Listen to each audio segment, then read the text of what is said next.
You are listening to The Rant with David King. We hold these truths to be self-evident. All men and women created by go. You know the thing. Doggy do on his shoes.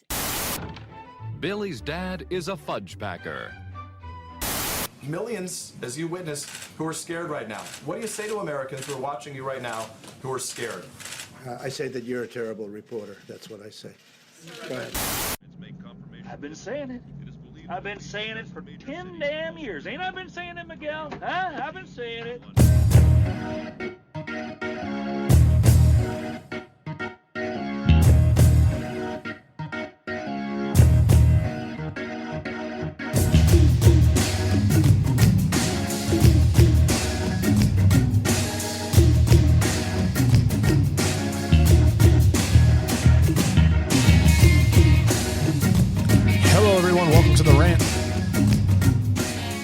I am your host, David King. It is good to be here with you. Today, we're going to be doing one thing and one thing only. We are going to cover and break down the entire State of the Union address from President Joe Biden. So that should be exciting. Maybe.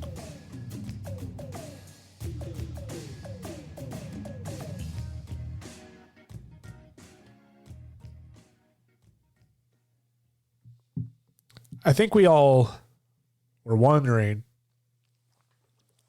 prior to the SOTU speech, we were probably wondering what the heck is he going to talk about? Because quite frankly, anyone who is even just a smidgen of competent would know that things aren't going as well as Biden would hope, and certainly Biden and the Democrats would hope in this country. Biden's approval rating fell below the 40s. He's in the high 30% as we speak. Record inflation, a war in Ukraine, a war that we're not a part of officially, but we are giving money to Ukraine. We are giving money to Ukraine. We are giving weaponry to Ukraine, so it's only a matter of time before it gets out of hand, and maybe we potentially fall into that war. Shortages still loom. Jobs are up, thankfully, but that's just people returning to work. So what is he going to talk about? Well, we're going to get into it today. We're going to play it here for you. I'm pretty excited. It is post-speech. I wish I could do this live. It'd be so much fun. Maybe next year. Get some updated equipment. So let's get to it because I feel like this is going to be long. So I'm going to go ahead and let's start. Let's hear what the old bumbling Joe's got to say, shall we?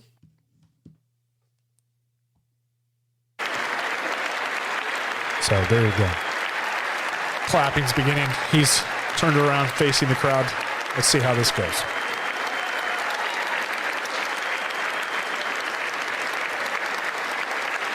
Thank you.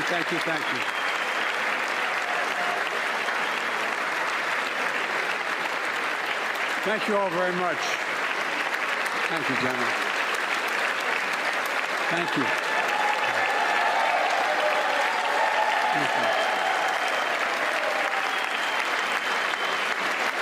Thank you all very, very much. Thank you. Please. He doesn't know why they're actually clapping so for much. him.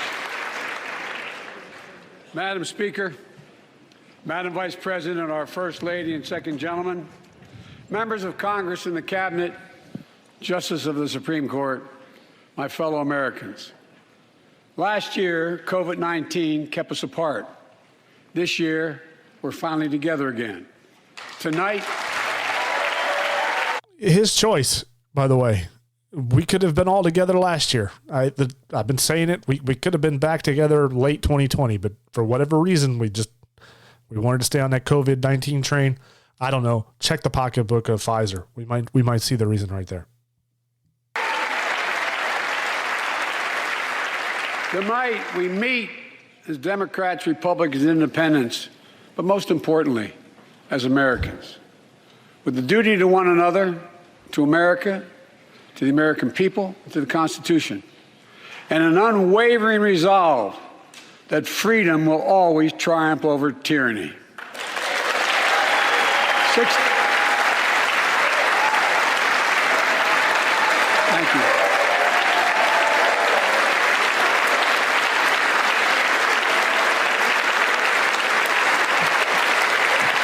I just want to say I find it interesting that everyone in the room is clapping. Joe Biden says that freedom will triumph over tyranny. And, you know, everyone's so heavily focused on tyranny in terms of the Russian invasion of Ukraine, but nobody's talking about the tyranny that is going on in Canada with Trudeau. Everyone's perfectly fine with that, where tyranny is, in fact, trumping democracy and freedom, and they're allowing it. And in many ways, people in this country want to emulate what is going on in Canada.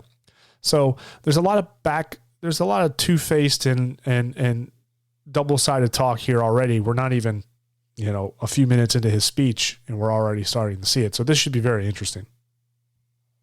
6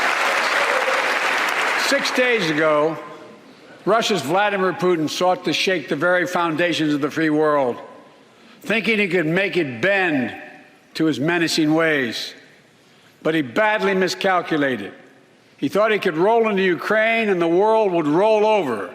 Instead, he met with a wall of strength he never anticipated or imagined. He met the Ukrainian people.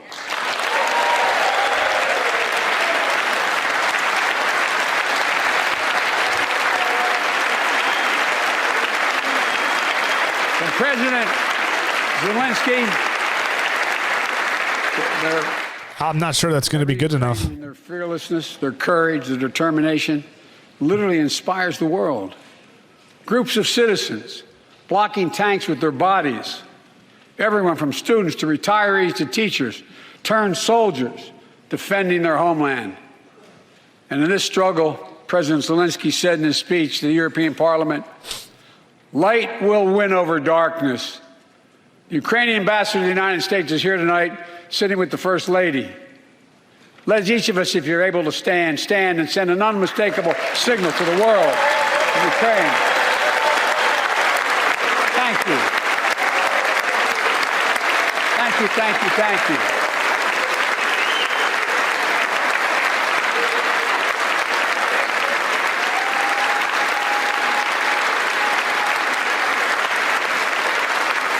She's bright, she's strong, she's resolved.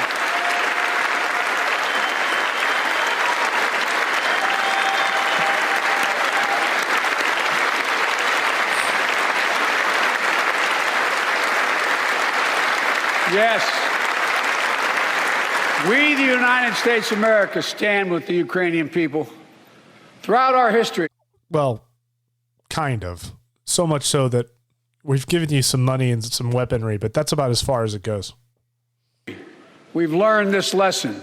When dictators do not pay a price for their aggression, they cause more chaos. They keep moving, and the cost, the threats to America and America to the world keeps rising. That's why the NATO alliance was created, to secure peace and stability in Europe after World War II. The United States is a member, along with 29 other nations. So he's right about one thing, and I'll give him credit here, but I don't think he's saying it in the context in which I believe he's right. Dictators will continue to move through and conquer and wage war when not met with resistance, when they don't pay a price. But it's not the price that he thinks that needs to be paid, if I'm saying that correctly. These sanctions that Biden has put on Russia are almost useless. They didn't work prior to his invasion, and in many regards may have just invoked the invasion further. Putin has been dealing with sanctions since he's been president of Russia, to some degree or another. It's an ebb and flow. It's never stopped him from invading another country, and it certainly didn't stop him now. These sanctions that are on Russia are merely just a, inconvenience to him and the Russian people. Now, don't get me wrong, it's doing damage, but it's not doing enough damage to stop him from leaving Ukraine. And it's not going to. The only real sanctions that would really hurt Putin to the point where he would probably have to think twice about furthering his campaign into Ukraine would be directly to go after the oil industry that is in Russia. That's its bloodline. That's the main artery of money in Russia. And so far, the United States and no one else has done that. In fact, as we speak, as I'm sitting here with you today, in this moment, the United States is still buying oil every day from Russia. And as far as I can tell, so are other countries. And not to mention, just to throw it out there because it's at the top of my head, Russia is still heading up the Iran nuclear deal. They have a front seat at the table. So you have to ask yourself, what are we really doing here? Why are we doing this? What are the sanctions really working, or is this just kind of an optic, smoke and mirror sort of thing to make it look like the United States is doing what they can to help Ukraine without becoming physically involved? Now, here's the problem. Sanctions historically have never worked, ever. They've never stopped dictators from doing what they want to do. And they continue to show that they don't work. I feel and I fear what we're seeing is a slight repeat of World War II. You know, what happens when the West is weak? Well, or sits on their hands for too long? You get something like World War II. The West sat on their hands and allowed Germany to run amok in Europe. And before we knew it, we were forced to get involved. And by then, the problem had festered into something much larger. You know, Nazi Germany controlled most of Europe all the way to France. So it was a real problem because we did nothing. Sanctions certainly weren't going to stop that. So he's right that by doing nothing, or for dictators not paying a price, they will continue to move on and do what they want to do. But it's not going to, but sanctions aren't what makes a dictator pay the price. They have to do something else, or a very direct sanction.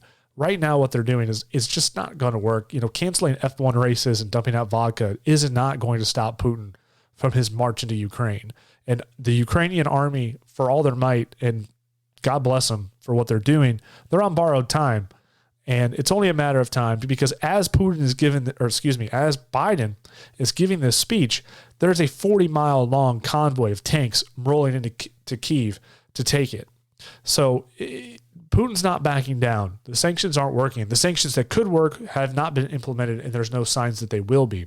Now, see, before I go too far onto a ramble, one of the biggest reasons why I think Biden's not implementing these sanctions is because we get about 500,000 barrels of oil a day from Russia. That would be pretty painful on our economy if we were to cut that off. Now, if we had maintained our oil independence, our energy independence, we were actually a net exporter of oil and energy prior to Biden taking office. But after his swipe of the pen and undoing much of Trump's orders, we are no longer a net exporter. He shut down the Keystone Pipeline. And just for context, the Keystone Pipeline would provide over 800,000 barrels of oil a day in comparison to the Russian supply of 500,000 barrels. So that alone would have given us the leverage we needed over Russia. Russia knows they have us by the balls when it comes to oil. They know that we are not going to stop dealing with them in energy because we have gone towards this green energy deal haphazardly and hastily without putting the proper things in place so we can move on to cleaner energy. We're still too dependent on oil, and we will be for quite a long time. This is why I'm not against clean energy. I'm against just dumping off what we're on right now and forcing us onto something that's not going to work, or at least isn't going to work for some time. We should be weaning ourselves off of oil and investing and doing research into cleaner energy in the long term and going towards that. I'm in full support of that, but this canceling of the Keystone Pipeline and prohibiting oil sales from Texas and drilling oil, like Texas alone could supply Germany's oil supply. But Biden and his staff are refusing it. Democrats are not allowing it to happen, and thus we have zero leverage over the Russian people. I'll continue. It closed out. Let's continue. Matters American diplomacy matters. American resolve matters. Putin's latest attack on Ukraine was premeditated and totally unprovoked. That's He not rejected necessarily true. repeated efforts at diplomacy. He thought the West and NATO wouldn't respond. He thought he could divide us at home, in this chamber, in this nation. He thought he could divide us in Europe as well. But Putin was wrong. We are ready. We are united. See, I don't agree with that. I don't think Putin ever for 1 minute thought he would divide anybody in this country or in Europe against what he was doing. Putin knew good well what he was doing was going to go over like a turd in the punch bowl. So it's like, come on, man. Like, no, we all knew that nobody was going to stand with Russia. Russia has been the bastard stepchild of the world for quite a long time.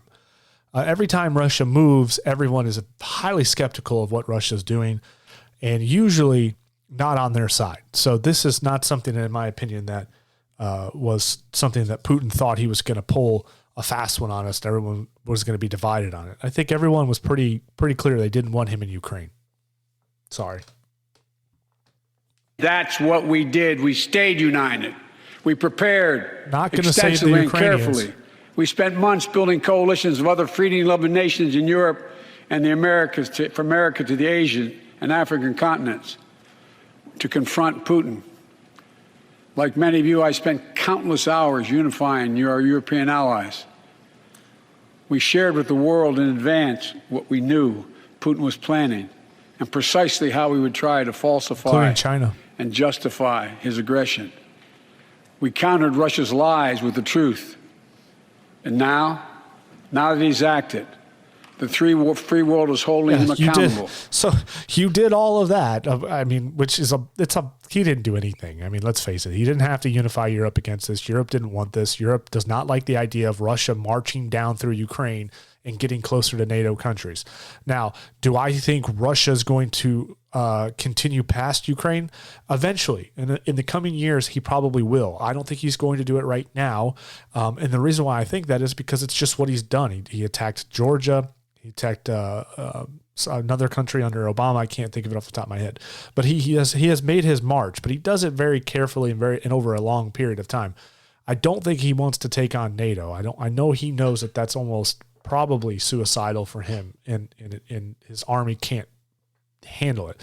So for him to say, hey, I worked with Europe and we did all this, but he did it anyway. It's like, okay, well, you just admitted that all the work you guys put in and all this coming together and rallying the troops, and so to say, it still didn't stop him from invading. But now what? Your sanctions aren't working. Your rally cry didn't work. Yes, we're all unified in it, but our unity isn't what's going to stop Russia from invading further into Ukraine. So what's the plan? Along with 27 members of the European Union, including France, Germany, Italy, as well as countries like the United Kingdom, Canada, Japan, Korea, Australia, New Zealand, and many others, even Switzerland, are inflicting pain on Russia and supporting the people of Ukraine. Putin is now isolated from the world more than he has ever been. It doesn't seem to bother him. Together, again, Russia's always been isolated to some degree. I don't think this bothers Putin at all. Together, along with our allies, we are right now enforcing powerful economic sanctions.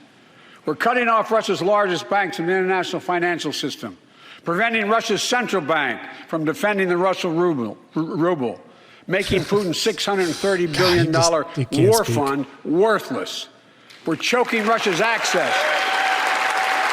We're choking Russia's access to technology that will sap its economic strength and weaken its military for years to come. Tonight, I say to the Russian oligarchs and the corrupt leaders who bilked billions of dollars off this violent regime, no more. The United States, I mean it. He means it, guys.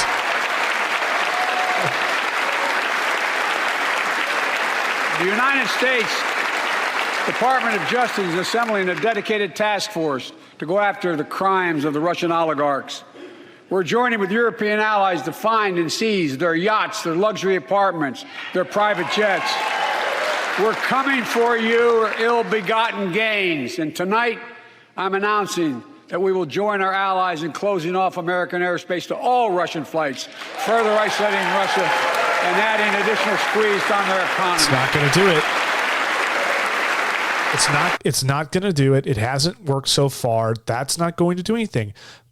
President Biden, why are you not going after their oil industry? That is the heart of Russia. All of what you're doing isn't going to do anything.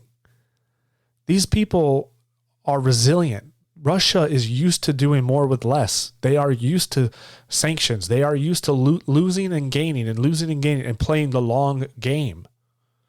These sanctions will not work. And frankly, all you're doing is you're pushing a wild animal into a corner. So how far into the corner do you want to push this guy? Because you're saying now that we don't want to go to war with Russia.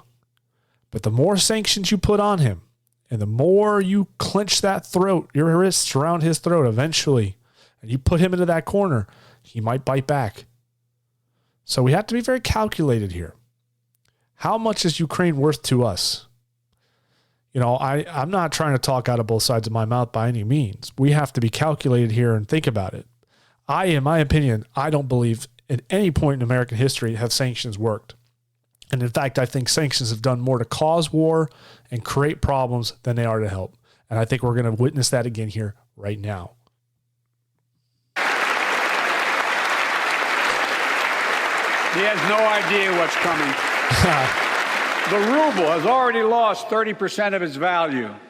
The Russian stock market has lost 40% of its value, and trading remains suspended. The Russian economy is reeling, and Putin alone is the one to blame. Together with our allies, we're providing support to the Ukrainians in their fight for freedom. Military assistance, economic assistance, humanitarian assistance. We're giving more than $1 billion of direct assistance to Ukraine, and will continue to aid the Ukrainian people as they defend their country and help ease their suffering.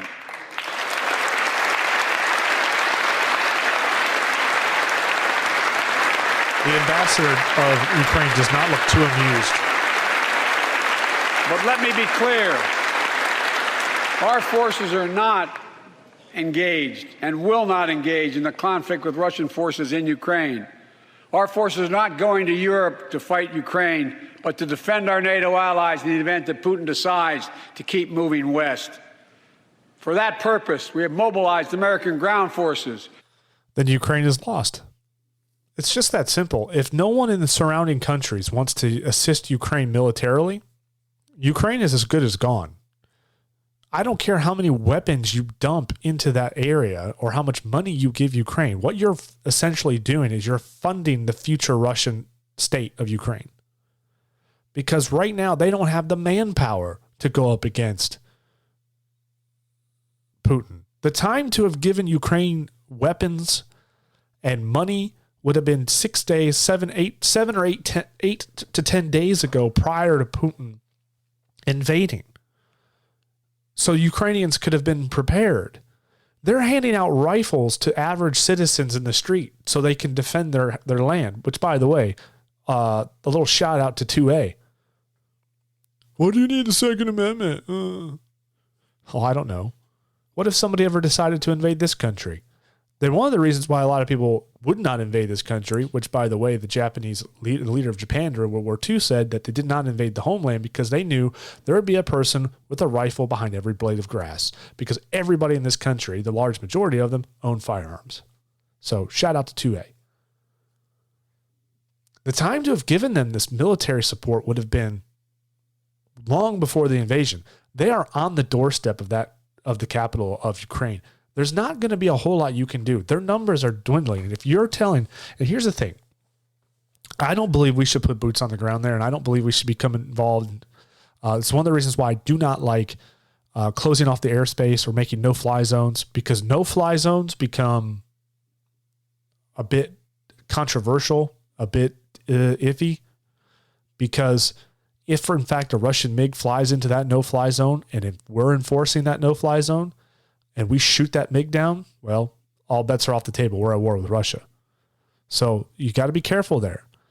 And I don't want boots on the ground. But I would never have said in public at a State of the Union address where the whole world's watching, I never would have said we absolutely will not be sending military into Ukraine.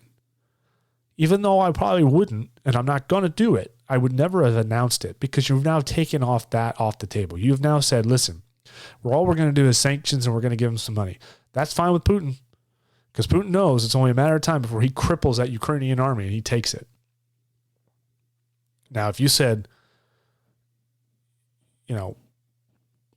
Poland or some other NATO country is going to bring in troops or send in troops to help reinforce the Ukrainian people, well, then that might change Putin's mind a little bit. Maybe that alters some things. I don't know. This is a very sketchy situation. We have very little control and power over Putin and what he does. And because again, there are so many countries that are dependent on their oil. They're dependent on their goods. And the same thing is going to happen when China invades Taiwan. All right. So when China invades Taiwan, Taiwan is the largest developer and producer of semiconductors. So when China tries to invade Taiwan, it's not going to be about oil this time. It's going to be about semiconductors, and everything you use has a semiconductor in it. It's a very big deal. It's very stupid that Taiwan has the largest distribution and manufacturing of semiconductors. It's very stupid that the United States does not have the ability to produce and sustain itself in this situation in terms of oil, semiconductors, whatever. It doesn't make any sense. How are we supposed to be a superpower when we are so reliant on other nations for goods? I'm fine with trade. I think trade's good. I think trade keeps the peace and everything, but it should be contingent on if this country falls or if something were to go wrong, we have contingencies in place where we can make our own, or we are making our own and we subsidize a little bit from other nations. Perfectly fine. I'm sorry.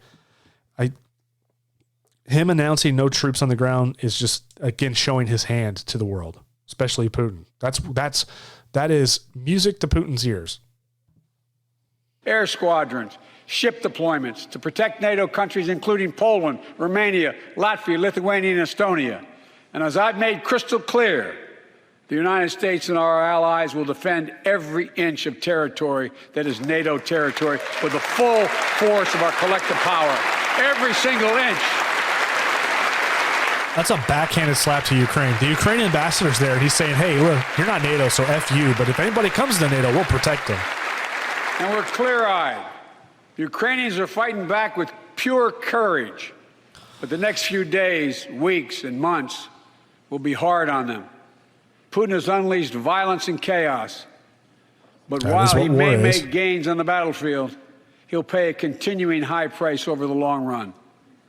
And a pound of Ukrainian people, the proud people, pound for pound, ready to fight with every inch of energy they have. This guy can't speak. They've known 30 years of independence, have repeatedly shown that they will not tolerate anyone who tries to take their country backwards. To all Americans, I'll be honest with you, as I always promised I would be. Except you've never been honest. A Russian dictator invading a foreign country has cost around the world. And I'm taking robust action to make sure the pain of our sanctions is targeted at the Russian economy and that we use every tool at our disposal to protect American businesses and consumers. Tonight, I can announce the United States has worked with 30 other countries to release 60 million barrels of oil from reserves around the world. America will lead that effort. I do not understand why anyone's clapping at that. 60 million barrels of fuel, of oil, just to give you guys an understanding.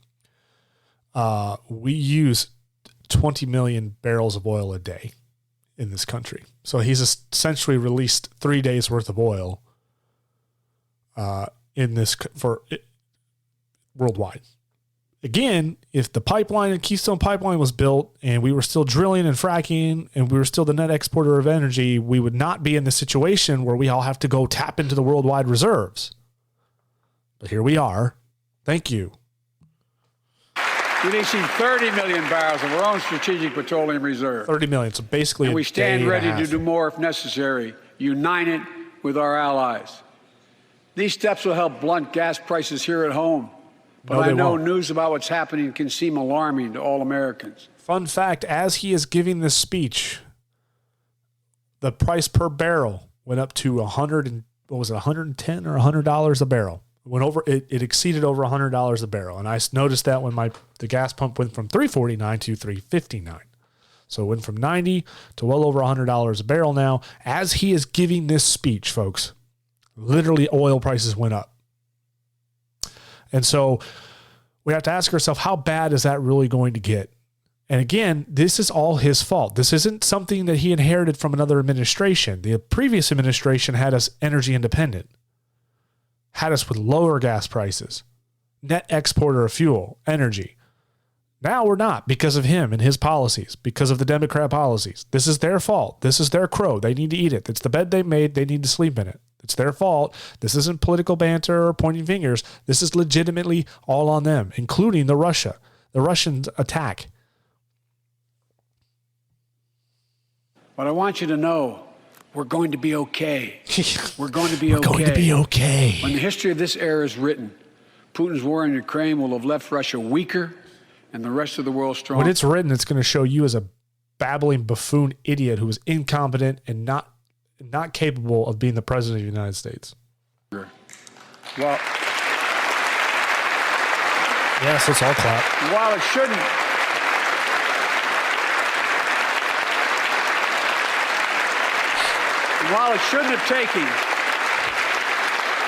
shouldn't have taken something so terrible for people around the world to see what's at stake, now everyone sees it clearly. We see the unity among leaders of nations, a more unified Europe, a more unified West. We see unity among the people who are gathering in cities and large crowds around the world, even in Russia, to demonstrate their support for the people of Ukraine.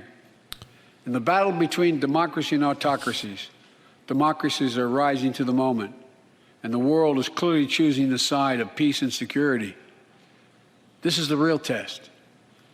The comment of we see the unity across the world is like commenting on everyone grabbing a life jacket as the boat is sinking. As the Titanic sinks to the bottom of the ocean, everyone's grabbing a life jacket. It's like, well, yeah, no kidding. Because everyone can see what's happening.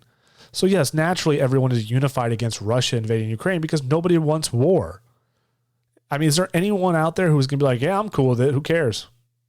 And I'm sure there are people out there who don't care. But my point is, like, that is not an example of this, of you helping or America helping or anyone doing anything to make the situation better. You dumping out your vodka and saying, I don't agree with Putin invading isn't going to stop him from invading.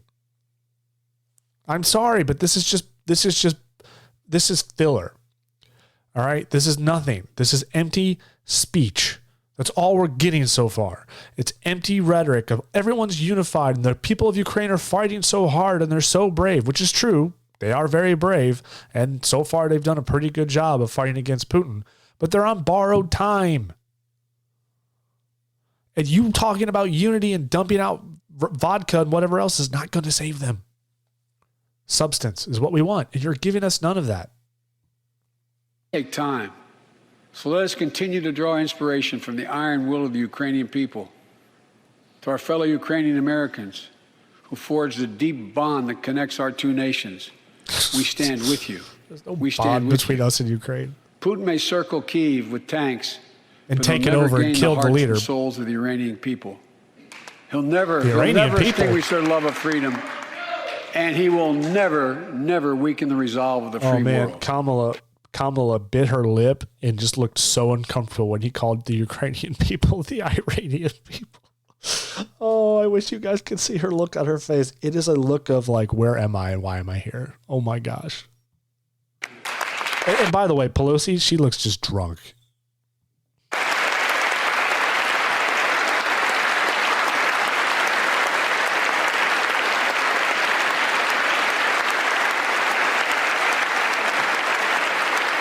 We meet tonight in an America that has lived through two of the hardest years this nation has ever faced.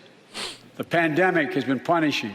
All because of you. And so many families are living paycheck to paycheck. Because of you. Struggling to keep up with the rising cost of food, gas, housing, and so much more. Because of your policies. I understand, like many of you did. My dad had to leave his home in Scranton, Pennsylvania to find work. So like many of you, I grew I up. feel like Biden finds a way to mention Scranton, Pennsylvania every time he gives a speech. It literally won't even have anything to do. He could be giving a speech about an aquarium of whales, and he will still find a way to talk about Scranton. The family, when the price of food went up, it was felt throughout the family. It had an impact. Yeah, that's how it works. That's one of the first things I did as president was fight to pass the American Rescue Plan. Because people were hurting. We needed to act, and we did. Few pieces of legislation have done more at a critical moment in our history to lift us out of a crisis. It fueled our efforts to vaccinate the nation and combat COVID-19, delivered immediate economic relief to tens of millions of Americans. It helped put food on the table. Remember those long lines of cars waiting for hours just to get a box of food put in their trunk? It cut the cost of health care insurance. And as my dad used to say, it gave the people just a little bit of breathing room. Yeah, except it Unlike didn't. the $2 trillion tax cut passed in the previous administration. Oh, yeah. Let me tell you something. The American Rescue Plan is the very reason why you're seeing record inflation. We have the highest inflation in 40 years, folks.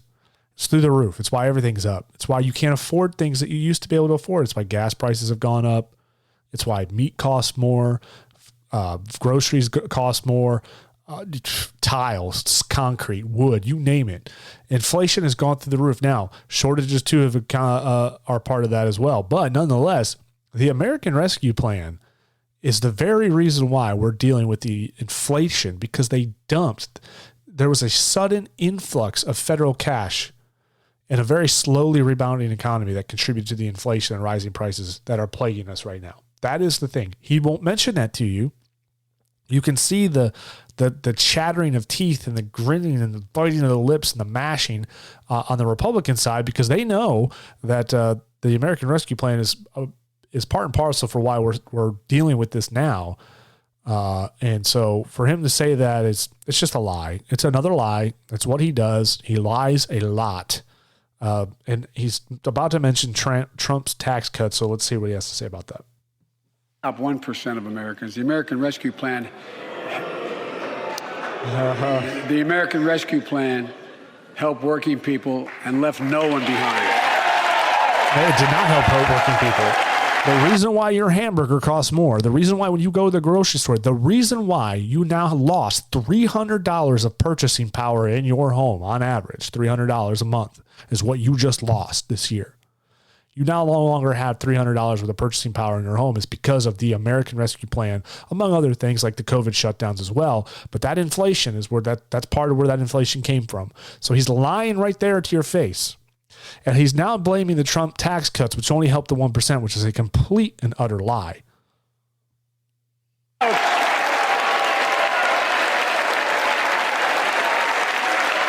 it worked.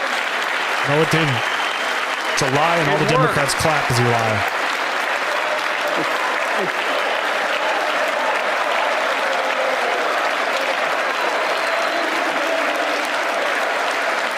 It worked. We created jobs, lots of jobs. In fact, our economy created over 6.5 million new jobs just last year. Again, more jobs in 1 year than ever before in the history of the United States of America.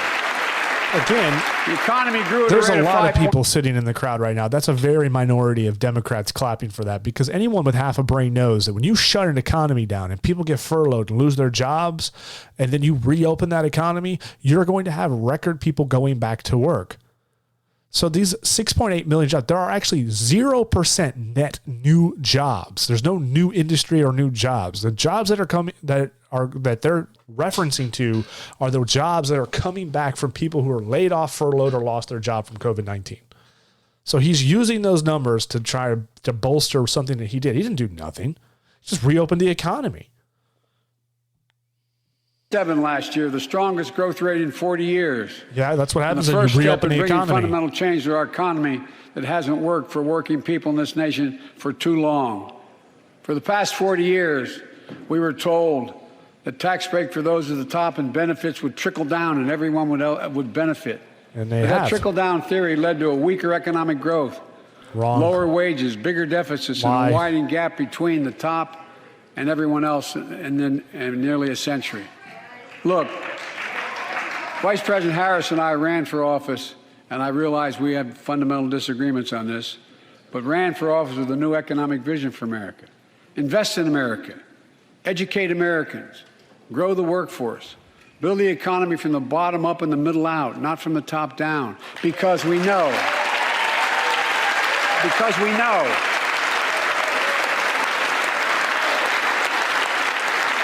Last time I checked, the middle isn't one producing, electric cars and putting people in space.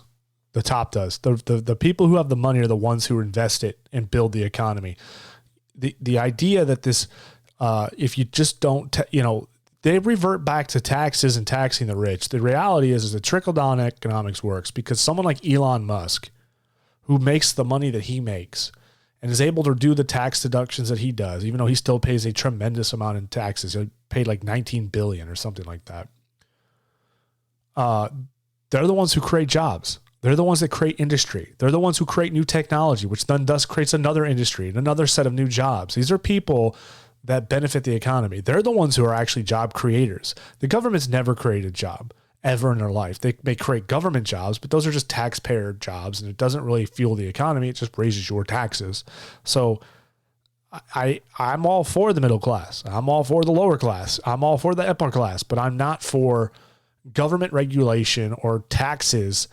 And I'm not for this lie, this continued lie that if you tax the rich, that suddenly somehow the upper or the middle class will prosper from that, because it's never been proven. In fact, it's been proven to go the other way, because the rich are able to hold on to their money. They find ways to do it. And the middle class lose out on it because, generally speaking, when you raise taxes on the rich, you go after industry, you're going after corporations. These corporations employ a lot of people. And when you take their money, they cut back somewhere. And generally speaking, they're going overseas to build and manufacture, or they're going to cut workers to bring the costs down so the money can stay the same. Listen, so you don't have to like it, but that's the way it works. Because we know when the middle class grows, the poor will way up and the wealthy do very well. America used to have the best roads, bridges, and airports on earth. And now our infrastructure is ranked 13th in the world. We won't be able to compete for the jobs of the 21st century if we don't fix it. That's why it was so important to pass the bipartisan infrastructure law. Because he used to like the I thank my Republican friends who joined to invest and rebuild America, the single biggest investment in history.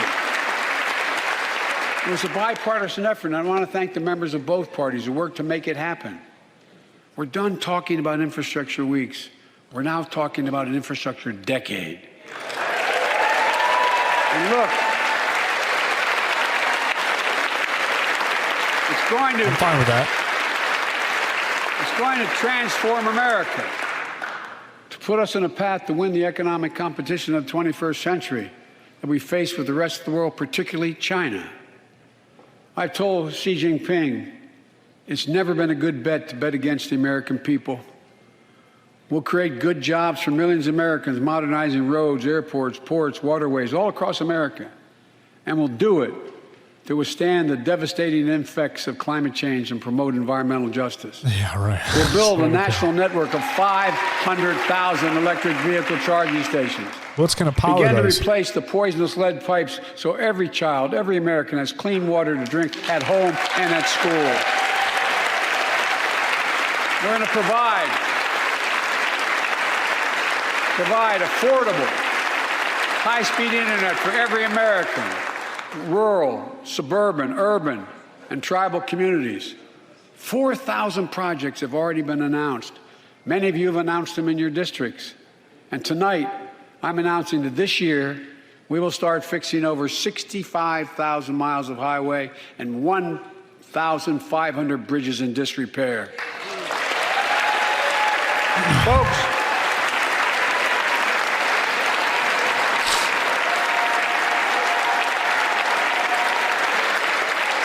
when we use taxpayers' dollars to rebuild America, we're going to do it by buying America. Buy American products, support American jobs. The federal government spends about $600 billion a year to keep this country safe and secure. There's been a law on the books for almost a century to make sure taxpayers' dollars support American jobs and businesses.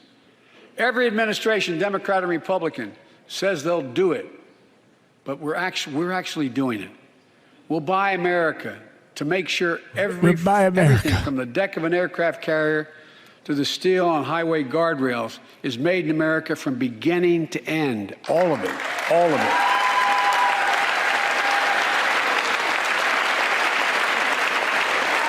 But folks,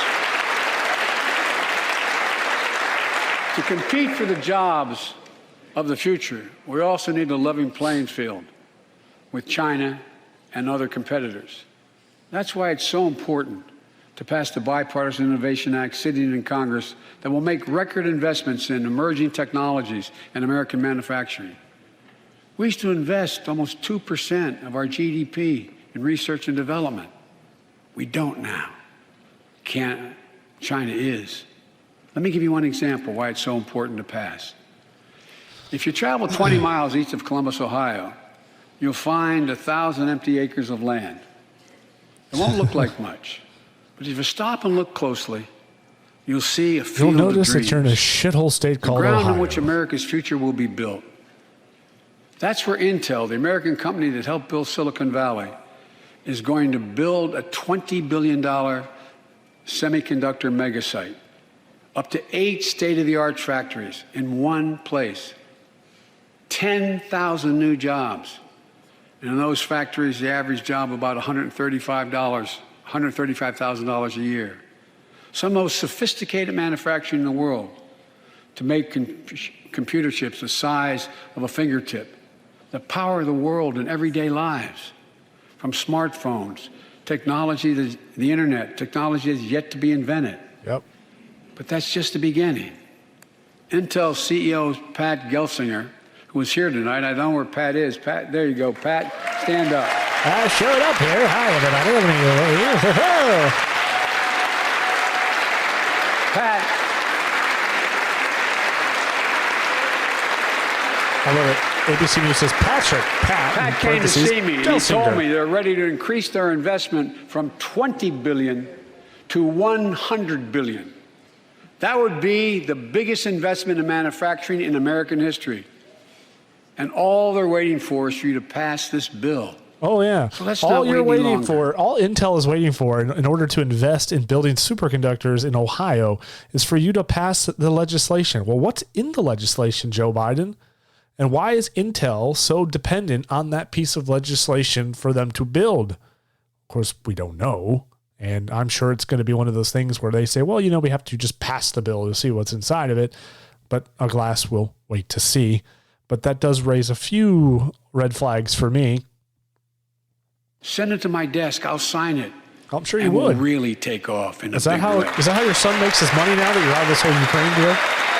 And folks, Intel is not alone. Listen, I'm all for Intel building a plant in Ohio and building superconductors here. I literally just said we need to do that. But I want to know what is in this bill and why is it required for Intel to invest their money to build a manufacturing facility to build superconductors? What's in it? Why do they need it? I'd like to know. I haven't heard anything about this bill until just now. So obviously it's very important because they kind of rolled out the CEO of Intel out here to talk about it. So what's in it? I'd love to know. I have a feeling there's more in there than just something about Intel building superconductors. Something happening in America. Just look around and you'll see an amazing story. Yeah. The rebirth of pride that comes from stamping products made in America. The revitalization of American manufacturing. They're riding the Companies are coattails choosing of to build Donald new Trump. factories here, when just a few years ago they would have gone overseas. That's not true. That's what's happening. Another lie. Ford is investing. It's another lie because Trump he renegotiated the NAFTA deal, which was much better for everybody. He did a lot to get companies to come back to the United States. So for him to sit here and say that just a few years ago, companies were going overseas and not staying here, that is very much a lie. And that was one of the biggest things. That was one of the biggest biggest policies that Trump ran on for his first term was bringing jobs back to America, and then primarily manufacturing jobs. So here we are. We're hearing a talking point from Trump coming out of Biden's mouth out of nowhere. So this is very interesting to hear this. $11 billion in electric vehicles, creating 11,000 jobs across the country. GM is making the largest investment in its history. Jennifer Granholm's $7 billion smiling from ear to to build ears as she electric did anything vehicles, about creating it. 4,000 She's such a jobs in clown. Michigan. All told, 369,000 new manufacturing jobs were created in America last year alone. Folks,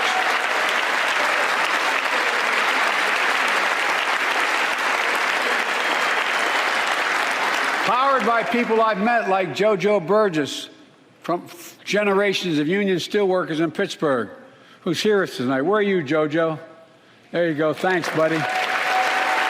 As Ohio Senator Sherrod Brown says, it just looks so out of it when he said that. So it's like an old man. Like, where's my pudding? Oh, there it is. Thank you. There's my pudding. Sherrod Brown says it's time to bury the label Rust Belt.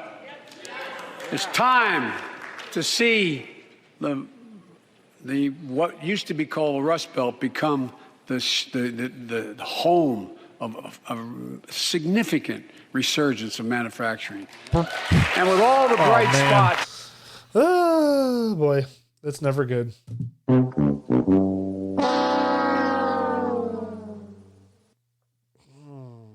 our economy, record job growth, higher wages, too many families are struggling to keep up with their bills. Inflation is robbing them of gains they thought otherwise they would be able to feel. Inflation that you brought on. I get it. That's why my top priority is getting prices under control. Look, our economy roared back faster than almost anyone predicted. But the pandemic meant that businesses had a hard time hiring enough people because of the pandemic to keep up production in their factories. So you didn't have people making those beams that went into buildings because they were out. The factory was closed. The panic also disrupted the global supply chain. Factories close. When that happens, it takes longer to make goods and get them to the warehouses, to the stores, and prices go up. Yep. Look at cars last year. That's called supply and demand. 1/3 of all the inflation was because of automobile sales. There weren't enough semiconductors to make all the cars that people wanted to buy. And guess what? Prices of automobiles went way up. That's how it works. Especially used vehicles as well. And so we have a choice. One way to fight inflation is to drive down wages and make Americans poorer. I think I have a better idea to fight inflation. That's never been an idea. Lower your costs, not your wages. What the hell is he talking about?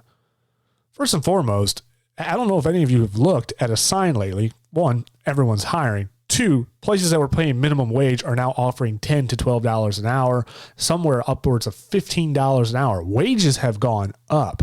Unfortunately, people won't feel the benefit of that because of inflation, but wages have gone up. To ask a company to simply cut their costs is ridiculous. That's not how it works, Biden. Thanks for the half-assed explanation of economics that when there's a shortage of goods, then the demand goes up and thus the price goes up. Yes, that's how it works. Because when there's a shortage, generally that means the costs of goods will increase from everything down to the assembly all the way up to the final product.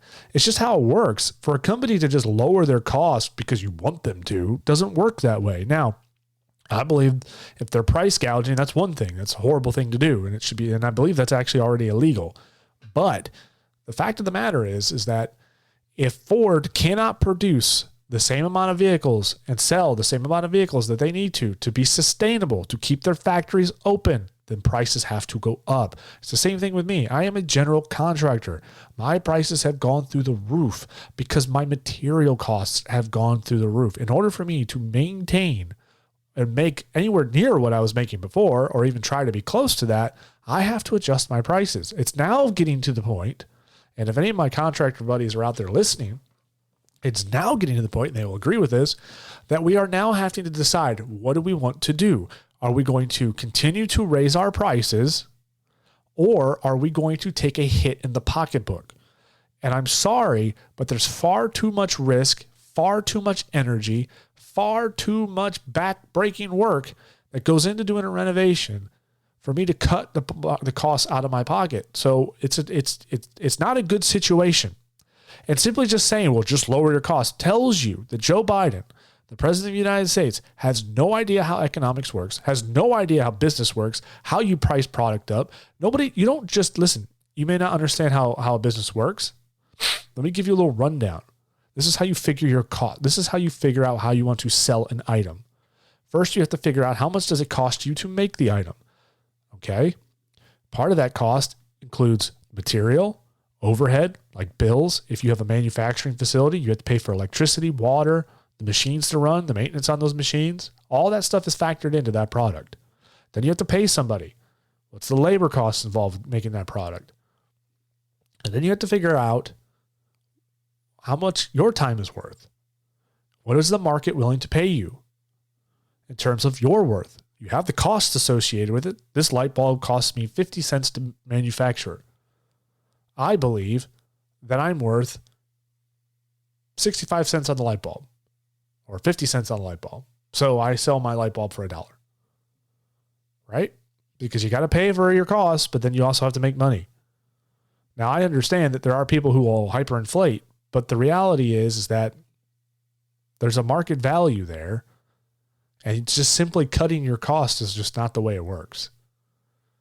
And running a business is a huge risk, a huge risk, but generally a high reward. So if you can operate a company successfully, which is very hard to do, 9 out of 10 businesses fail. But if you can do it, or it's like 1 out of 3, I don't know what it is, but it's like 75%. 75% of businesses fail. I think that's the number. But regardless, it's more likely that you will fail in the first 3 years of starting a company than you will be successful. So the risk is high, but the reward is also high for now. But because of inflation and democratic policies, it's no longer becoming that way. And to simply just be like, hey, just lower your prices, man. That's not how it works. And nobody, okay, I'm not going to say nobody, but the vast majority of companies, especially corporations, are not lowering their wages. The wages are going up. So where he pulled that from, I don't know. That's again, he's pulling things out of his ass. I don't know who's writing the speech. It definitely wasn't him. He didn't proofread it. That's for sure. Folks,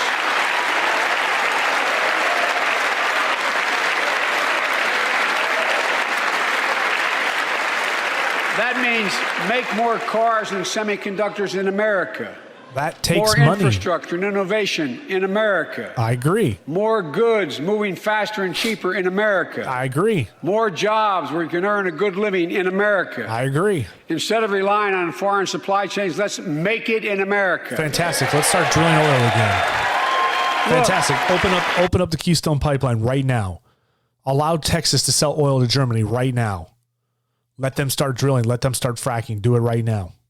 Put your money where your mouth is. Do it. Lower the regulation, the tax burdens, all the red tape on small businesses.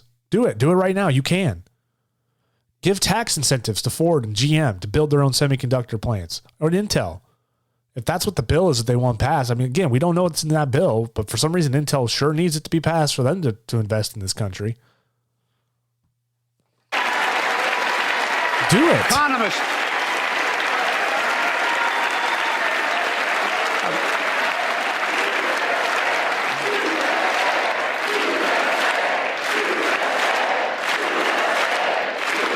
Economists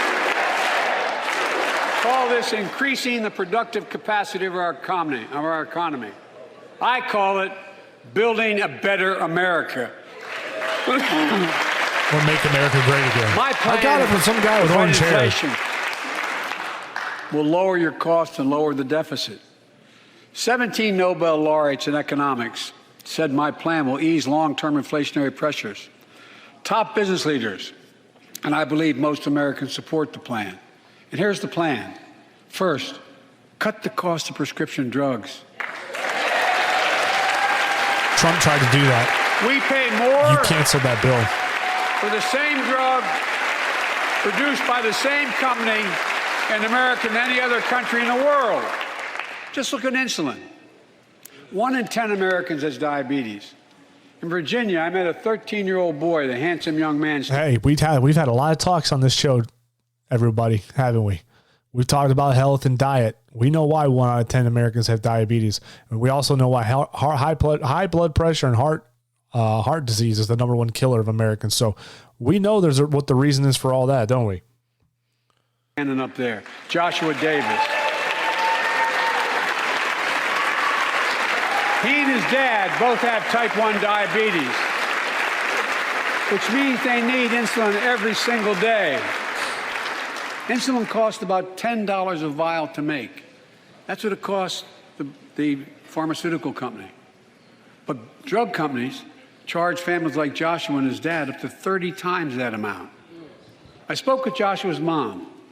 Imagine what sweet irony, by the way, of him throwing jabs at the pharmaceutical companies that he just dumped a bunch of money into for vaccinations that really don't work. So talk about a kind of an interesting take there, where you're attacking the pharmaceutical companies for making money on drugs, but then paying them out the butt for COVID-19 shots.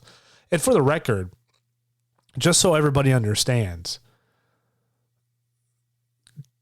Donald Trump passed a bill that would lower the cost of insulin and other pharmaceutical drugs. It had not gone into effect. He had done it just before the election season. The moment Biden got into office, he froze. He froze many of Trump's executive orders. It was supposed to be a temporary freeze so they could go through them to see if they agreed with him or not, essentially. The freeze is part of the Biden administration's large-scale effort announced this week that will scrutinize the Trump administration's health policies. If the previous administration's policies raise fact, law, or policy concerns, the Biden HHS, which is the Health and Human Services, will delay them and consult with the Office of Management and Budget about other actions. So they canceled it and froze it, but they never re-implemented it or did anything with it.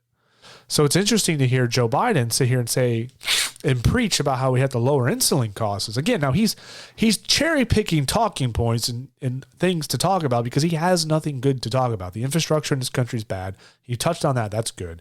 Inflation's through the roof. Prices are going up. We're about to be at war again. There's shortages of everything. We can't get the products that we need. It's very likely things are going to get a little darker, especially with the sanctions they're putting on Russia. So he's cherry picking and grasping for straws here, and he's going after the insulin. But the thing is anybody who keeps their ear to the ground, especially people who use insulin or epinephrine, would know that Trump had passed a bill to lower the price, but unfortunately he put a hold on it and then never reinstated it. So it's interesting. Again, he's using talking points from the previous administration, which I find hilarious. I'd like to look at your child who needs insulin to stay healthy and have no idea how in God's name you're going to be able to pay for it. It is expensive. What it does to your family. It's like $100. But what it does to your dignity, your ability to look your child in the eye, to be the parent you expect yourself to be. I really mean to think about that. That's what I think about. You know, yesterday, Joshua's here tonight, but yesterday was his birthday. Happy birthday, buddy, by the way. Thank you. For Can I smell your hair? And 200,000 other young people with type 1 diabetes, let's cap the cost of insulin at $35 a month. So everyone can afford it. And drug companies will do very, very well, their profit margin. While we're at it, I know we have great disagreements on this floor with this. Let's let Medicare negotiate the price of prescription drugs.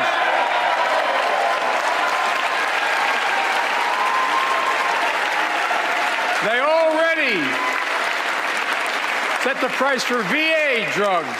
Oh, God, don't bring up the VA. The American Rescue Plan is helping millions of families with Affordable Care Act plans to save them $2,400 a year on their health premiums. Let's close the coverage gap and make these savings permanent. And second,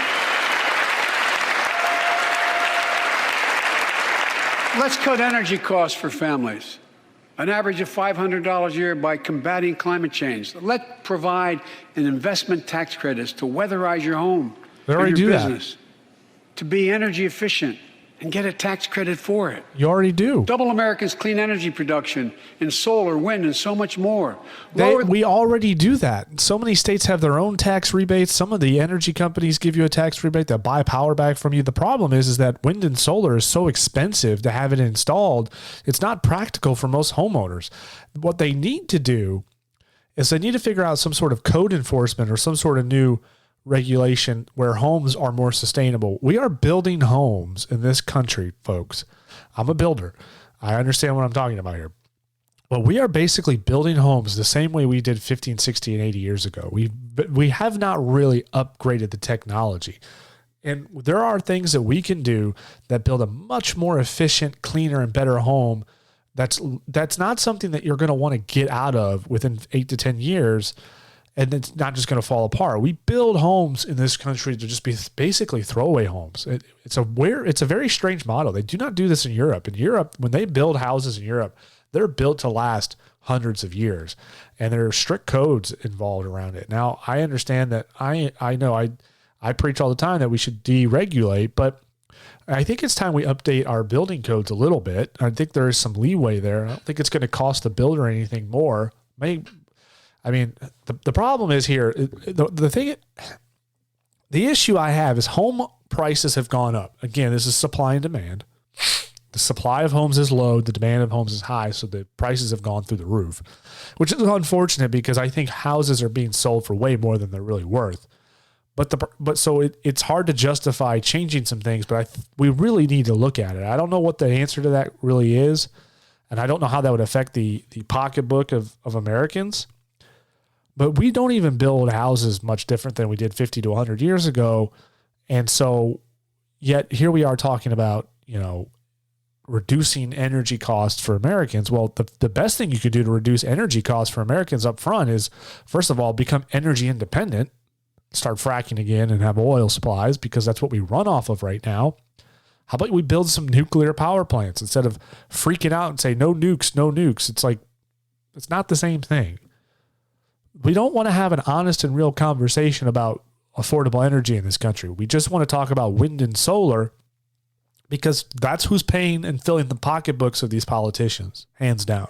These people are getting paid to go around and talk about wind and solar when anyone with half a brain can see that is the most ineffective way to power anything. It's a great subsidy. It's a great subsidy power. It's something that you can add to your house or place of business to add power to what you're already getting from something that's more reliable, like coal or fossil fuels or nuclear. So to sit there and be like, and again, to add it to your house is so expensive, but there are already tax breaks in place. This is nothing new. Of course, AOC is nodding away, is so proud. Yes. Price of electric vehicles, saving another $80 a month that you're not going to have to pay at the pump. Yeah, Folks, except I just priced out an F-150 Lightning the other day. So we're talking about electric cars. So you don't have to pay $80,000 a year at the pump. So we can get away from oil. It's like, yeah, that's great. Except batteries are expensive. I priced out an F-150 Lightning because I was curious. I actually liked the idea of the F-150 Lightning. But I found out they said that the range on the F-150 is 300 miles. That's if you get the extended battery. If you do not get the extended battery, it's about 250, right? Now that's EPA. That's tested in a factory in certain conditions. So likely you're going to get a little less than that. Just like you do with your MPG with gas, you don't always average the exact amount that they say you will. And so in order to, if you want to get a car with the extended battery versus the non-standard battery, or if you get the standard, if you get the truck with a standard battery, it's about the standard Pro model, which is like the XL, not the XLT, for those of you who know what the XLT is or something like that from Ford, the F-150 XLT. This is basically like the Ford XLT model version. It's about $48,000 truck. Okay. Base model. If you get the extended battery, it bumps it up to $71,000. That is not affordable. Oh, but the long-term maintenance costs and fuel and everything. It's like, I understand that. But you still have maintenance that's going to have to be done on that vehicle. Maybe not as much as a gasoline. Sure, you're not going to have to buy gasoline, but you're going to probably, I would love to see the comparative interest rate on a 72-month loan on a $70,000 F-150 Lightning, the interest that you pay on that loan compared to what you pay in gasoline. And it may be the same, but that is extremely expensive. For comparison purposes, a fully loaded F-250 turbo diesel, which will pull anything I wanted to pull and is very efficient, is only $65,000. So turbo diesel is cheaper than battery. I get it. Oh, the maintenance with diesel, though. It's like, I understand. But, as a contractor, if I got to pull something, I know that 250 is going to pull it. It's not quite there yet. We're much better than what we used to be. I'll give the car industry's credit. The electric car is much more affordable now than what it was, but we're still not quite there yet.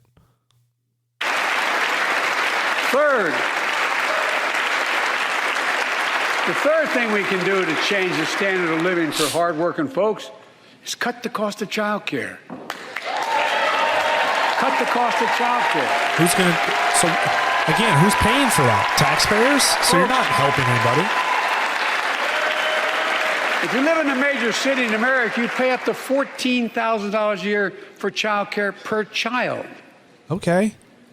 That's part of having a kid. I was a single dad for 5 years, raising 2 kids. I had a lot of help, though. I had a mom, a dad, a brother, and a sister that really helped. As it should be. But middle class and working folks shouldn't have to pay more than 7% of their income to care for the young children.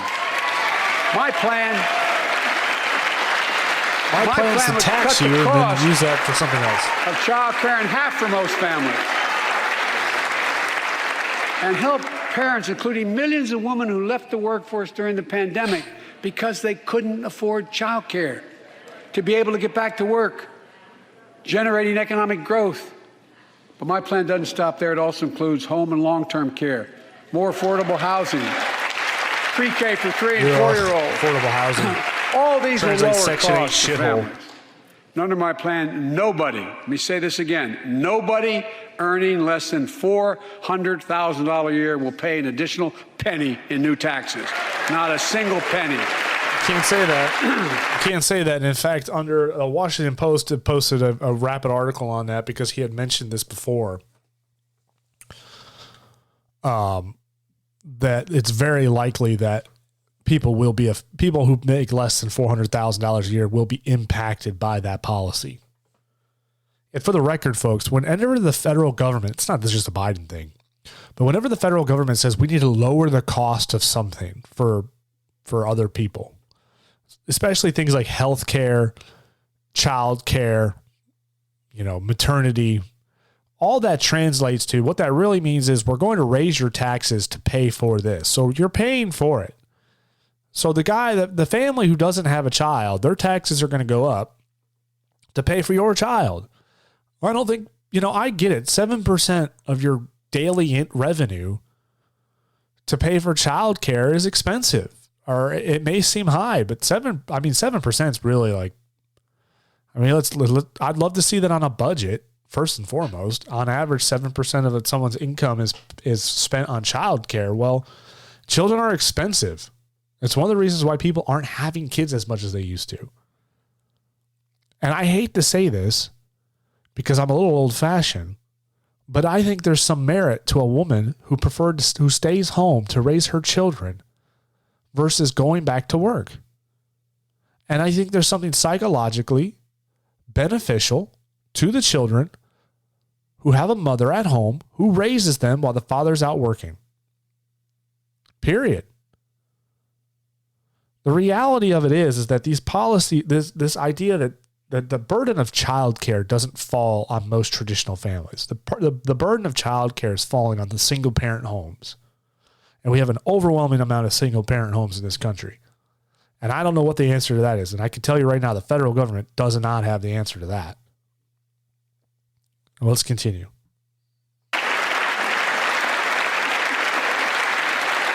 I may be wrong, You probably are. but my guess is if we took a secret ballot in this floor, that we'd all agree that the present tax system ain't fair. It's plenty fair. We have to fix it. I'm not looking to punish anybody. Yeah, except Let's unless make you're rich. corporations and wealthy Americans start paying their fair share. Look, last year,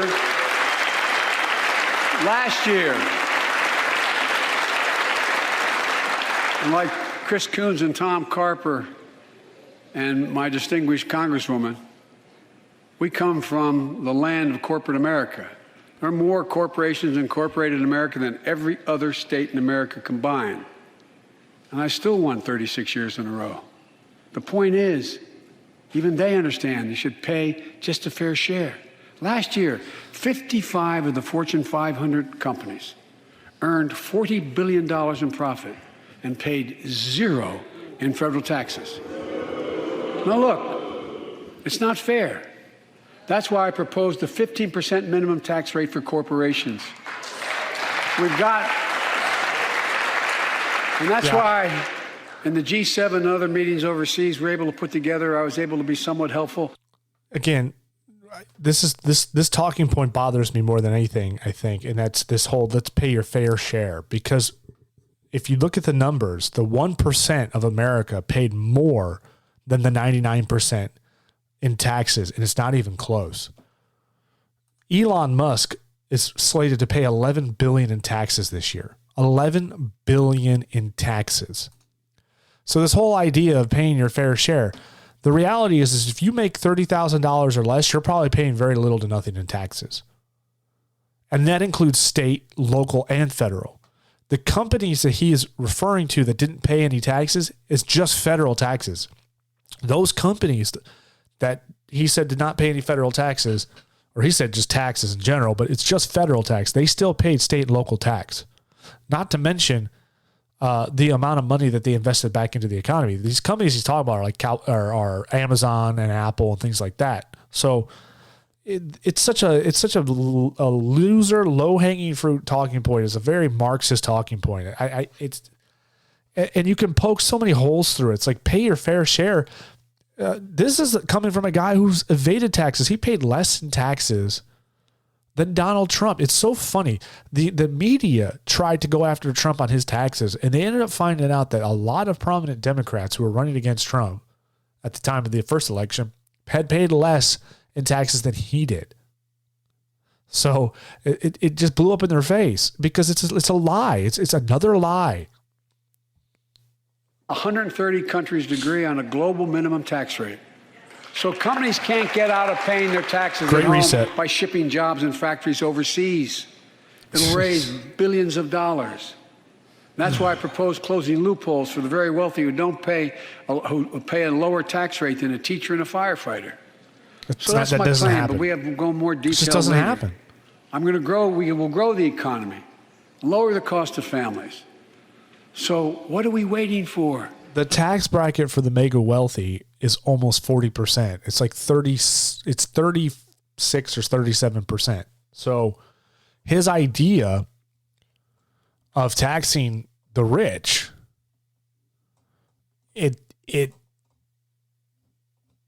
they're already paying way more in taxes. They pay a higher tax rate. Now, what they may do, they're in a higher tax bracket, pay way more in taxes than a firefighter or a teacher do. Teachers and firefighters pay very little, and they get big returns, generally speaking. The rich are deducting more, so they may have more deductions and higher deductions, which is what Amazon does. Amazon deducts so much from their company because they're constantly expanding it that they don't ever have to pay they don't ever generally have a federal income tax at the end of the year. I know that sounds crazy, but when you look at the rapid growth of Amazon, and plus they just have a damn good CPA. Look, taxation's theft. I don't even have to explain this. This whole conversation for the last 10 minutes has been more government, more taxes, take your money and let us spend it for you. That's all I've been hearing from the last 15, 20 minutes. And me rambling, sorry. Get this done. We all know we've got to make changes. Oh. Gets you out of office. Folks,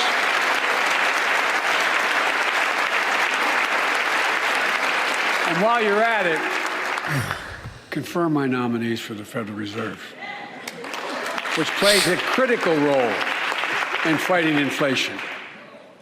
My plan will not only lower costs and give families a fair shot, it will lower the deficit. No, it won't. The previous administration not only ballooned the deficit with those tax cuts for the very wealthy and corporations. That's not true.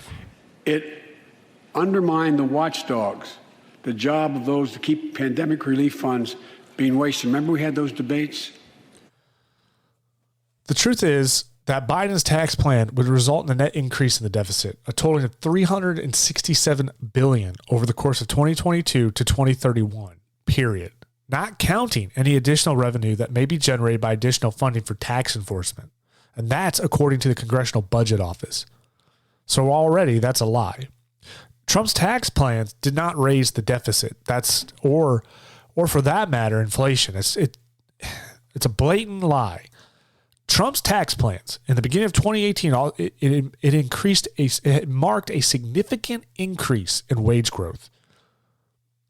The nominal wage growth was 2.4% and declining in the years leading up to Trump's tax cuts. And the following, the wage growth for workers increased to 3.8% by October 2019, according to the Bureau of Labor Statistics. So 2.4 and declining. It was all 2.4 and dropping. Tax cuts come in from Trump. The workers increased by 3.8%. Faster earning growth leaves workers with a higher overall wage level and makes them better off for years to come. A little more than 2 years after the reform, the average production in non-supervisory worker was receiving $1,400 and above trend annualized earnings. So they earned $1,400 more. And the Census Bureau data also had showed that real household income reached an all-time high in 2019, growing by $4,400, a 6.8% one-year increase. It was a tectonic shift in private paid leave availability increases and other non-wage compensation in 2018 and 2019 as well.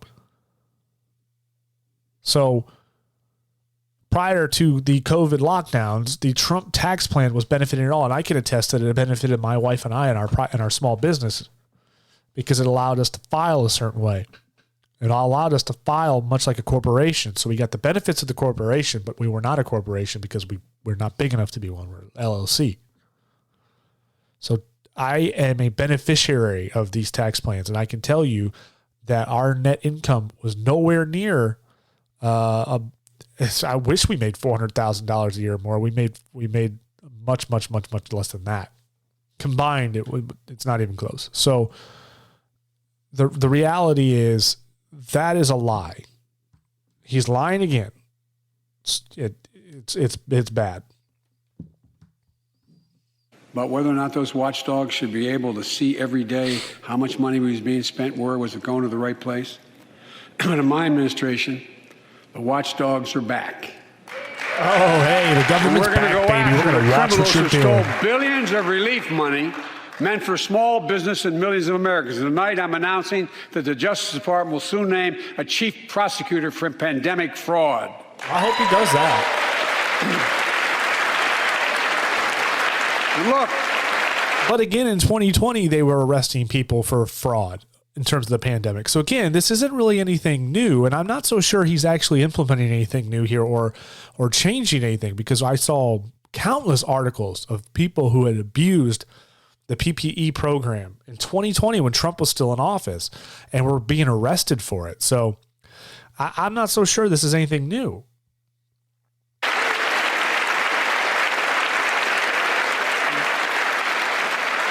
I think we all agree. Thank you. By the end of this year, the deficit will be down to less than half of what it was before I took office. The only president ever to cut the deficit by more than $1 trillion in a single year. Lowering your cost also meant demanding more competition. I'm a capitalist, but capitalism without competition is not capitalism. Capitalism without competition is exploitation. It drives up profits. And corporations have to compete. Their profits go up and your prices go up when they don't have to compete. Small businesses and family farmers and ranchers, I need not tell some of my Republican friends from those states. Guess what? You got 4 basic meat packing facilities. That's it. You play with them or you don't get to play at all. And you pay a hell of a lot more. A hell of a lot more because there's only 4.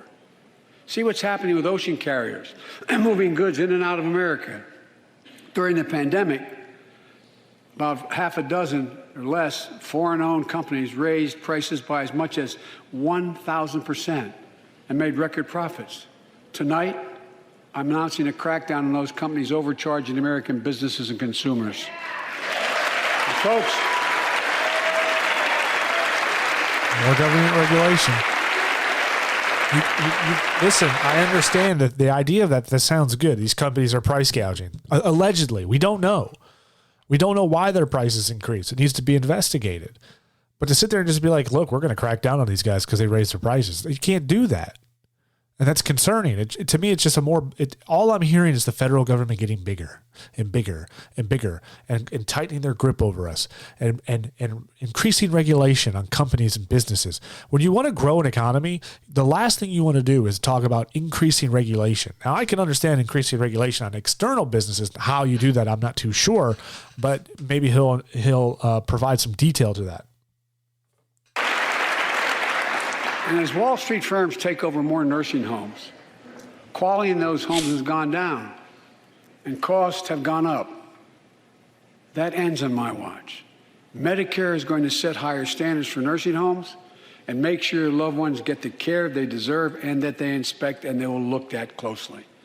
We're also going to cut costs to keep the economy going strong and giving workers a fair shot, provide more training and apprenticeships, hire them based on skills, not just their degrees. All I'm hearing Let's is pass the Paycheck Fairness Act and pay your tax dollars going up. Your taxes raise the going minimum up. wage to $15 an hour. Don't do that. Extend the child tax credit so no Don't one do has it. to raise a family in poverty. Let's increase Pell Grants, increase our historic support for HBCUs, and invest in what Jill, our First Lady who teaches full-time, calls America's best-kept secret, community colleges. Look, let's pass the PRO Act. When a majority of workers want to form a union, they shouldn't be able to be stopped. When we invest in our workers and we build an economy from the bottom up and the middle out together, we can do something we haven't done in a long time. Build a better America. For more than 2 years, COVID has impacted every decision in our lives. Because you allowed it This to. nation. And I know you're tired, frustrated, Big and tired. exhausted. That doesn't even count the close to 1 million people who sit at a dining room table or a kitchen table and look at an empty chair because they lost somebody. But I also know this, because of the progress we've made, because of your resilience and the tools that we have been provided by this Congress, tonight I can say we're moving forward safely back to more normal routines. We've reached a new moment in the fight against COVID-19. Has nothing to do with where the severe midterms coming cases up. are down to a level not seen since July of last year. Just a few days ago, the Center for Disease Control and Prevention issued a new mask guidelines. Under the new guidelines, most Americans and most of the country can now go mask-free. And based on projections, more of the country will reach a point across the next couple of weeks.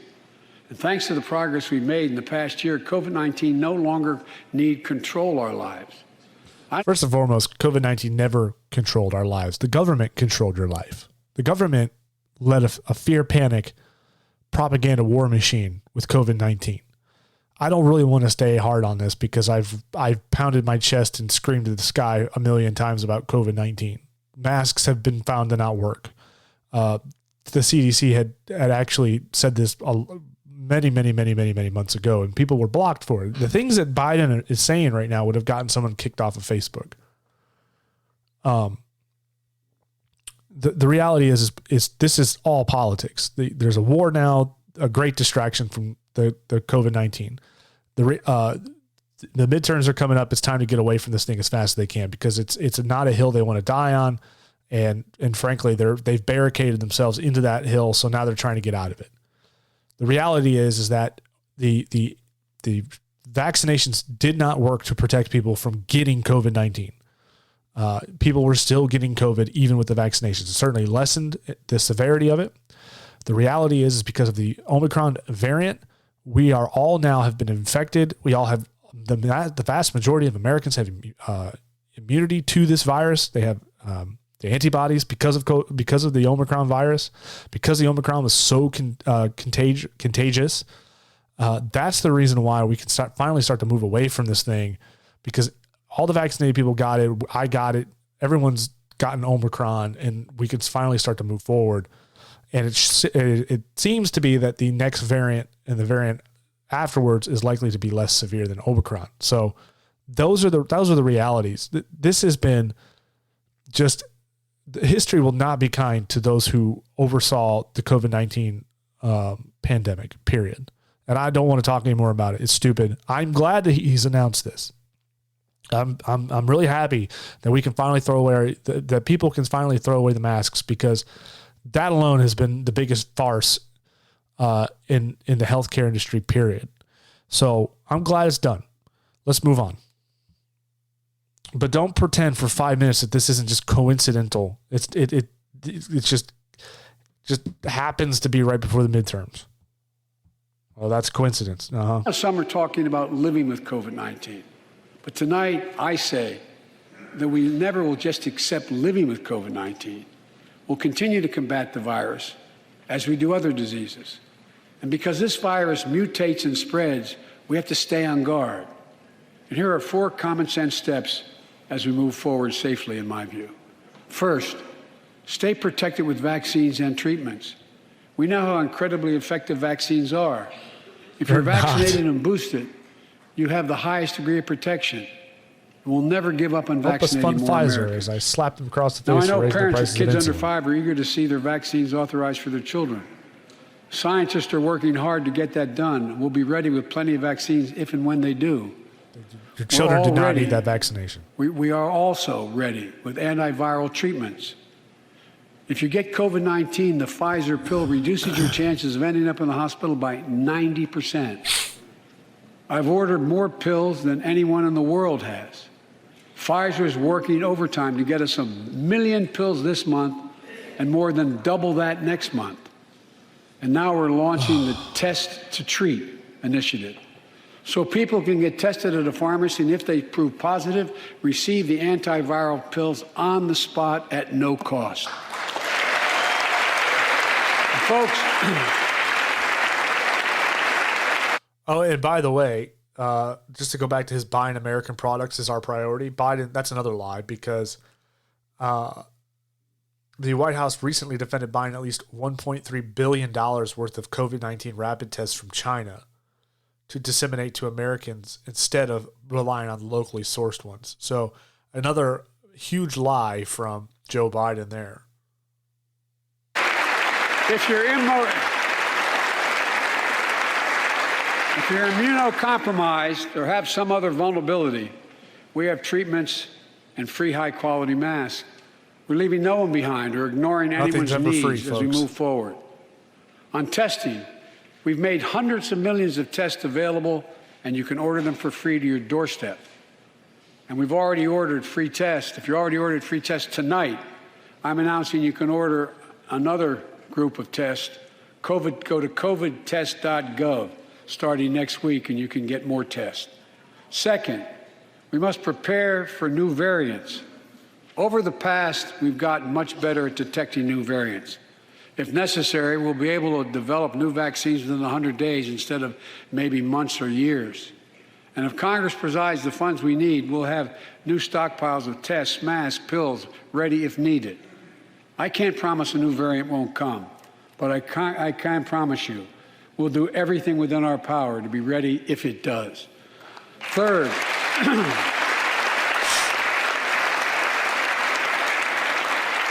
we can end the shutdown of schools and businesses. We have the tools we need. It's time for America to get back to work and fill our great downtowns again with people. Oh, we can People go back working to from school home now? The kids can go back feel to safe school? and begin to return to their Teachers offices. usually won't be happy to hear that. We're doing that here in the federal government. The vast majority of federal workers will once again work in person. Our schools are open. Let's keep it that way. Our kids need to be in school. Wow. That's a 180 from where they were a couple of weeks back, isn't it, folks? We were literally just watching the unions going on strike to stay closed because of COVID. Mask mandates. They're talking about kids can't come back until they're vaccinated. We've heard all this nonsense. Listen, every red state, just about every red state in the United States has been open since late 2020. Okay, 2021 minimum. So there's a large group of Americans in this country who thought it was long overdue to get back to work. We're happy to get back to work and have been back to work. I can tell you right now, this state, the state of Georgia that I live in, we were only shut down for 2 weeks. 2 weeks. And we were back to work. So this idea that, and it wasn't even a full shutdown. So no shit, man. It's time to get back. It's been time to get back for 2 years. Again, that was your idea, your policies, your Democratic policies. People like Gavin Newsom and Mayor Garcetti and the governor Cuomo of New York, they kept their states locked down, and you promoted that, you and Fauci. These are your policies that have kept people at home when they didn't need to be. And the Americans are pissed, and they know it, and they don't like it, and you know it now, so now you're changing your tune. It has nothing to do with science. It has nothing to do with what you've done to combat the virus. It's just now the midterms are coming, and you know you're about to lose your shirt big time because of your policies, your incompetence, and what you have done over the past year and a half, period. So you can change your tune, but Americans aren't that stupid. Maybe your voters are, but we're not going to forget.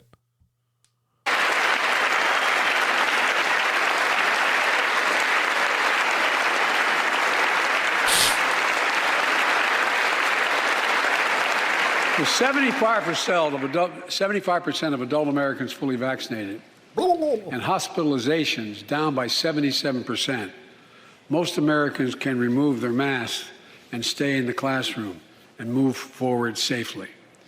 We achieved this because we provided free vaccines, treatments, tests, and masks. Folks, I need to pause this for a moment because I just got a text message from my wife. This is breaking news. BBC reports massive power outages across Taiwan. I'm going to see if she can send me the link. That's not good, folks. That's not good. That could mean China is doing something. China might be trying something. That is not good news. I said this earlier in the week. Russia invades Ukraine. China's sitting back watching how the world reacts. This may be their opportunity to go after Taiwan. So I will pay close attention to that, and if I have to cut into this, I will. I have no issue with that. So let's get back to the State of the Union. So I'll not surprise you. I'll be back to see y'all. Everybody see y'all. I'm going to soon send a request to Congress.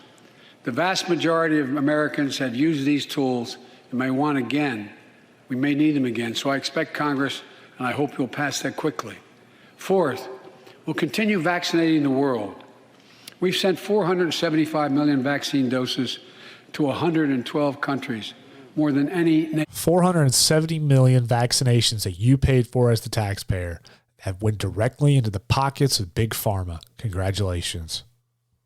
Which, by the way, they don't work. We won't stop because you can't build a wall high enough to keep out a vaccine. The vaccine can stop the spread of these diseases. No, it cannot. That's a lie. You know, we've lost so much in COVID-19. Time with one another. The worst of all, the loss of life. Let's use this moment to reset. So stop looking at COVID as a partisan dividing line. See it for what it is, a god-awful disease. Let's stop seeing each other as enemies and start seeing each other for who we are. Fellow Americans. You know, it's funny, and I'm going to bring this up right now because I find that to be a little bit hilarious coming from Joe Biden. That he is sitting here trying to say that we don't need to be divisive. Don't be divisive. Come together. I have a very interesting video that I think there's a video going around. Well, I can't find it now, but that's okay. Literally a month ago, 2 months ago. No, this was back in January. Of him calling this the war of the this was a pandemic of the unvaccinated. He was spreading misinformation, divisive misinformation. And now, suddenly, a month later, we need to come together as one. Not look at each other as enemies. And understand we're just Americans. When for the last year, they have waged a war against anybody who would question their science, including doctors, medical professionals, and scientists who are the ones who invented mRNA vaccinations. They have slandered these people, attacked them. We have emails from Fauci saying to go after these people and basically shut them down, attack them, and try to, what's the word? Mischaracterize them. They waged a war on this other side for nothing. When people were saying, why are we acting like this? They told us to shut up and sit down and just wear your mask, you idiot. Follow the science. That's what they told us. Now we need to come together as one. It's just like his speech when he, his election speech, talking about how we need to come together as one after he waged a war on Trump supporters. And frankly, continues to. I mean, these people can't get Trump out of their mouth. They blame Trump for everything now. Most of which had nothing to do with him. It's fascinating how obsessed with Trump these people are, and how obsessed they are with going after Trump supporters. And then, like the turn of a hat, 180 degrees, they say, well, we just got to come together as Americans. No more judging. Don't yell at anybody for not wearing a mask. They want to listen, folks, this is what they want to do. They want to erase COVID-19 from your brain. They want to unprogram you. They don't want you to think about what happened over the last 2 years. They don't want you to think about what happened over in 2021. Because they know if you do, you're going to go to the polls and you're going to vote for somebody who will never allow that to happen again.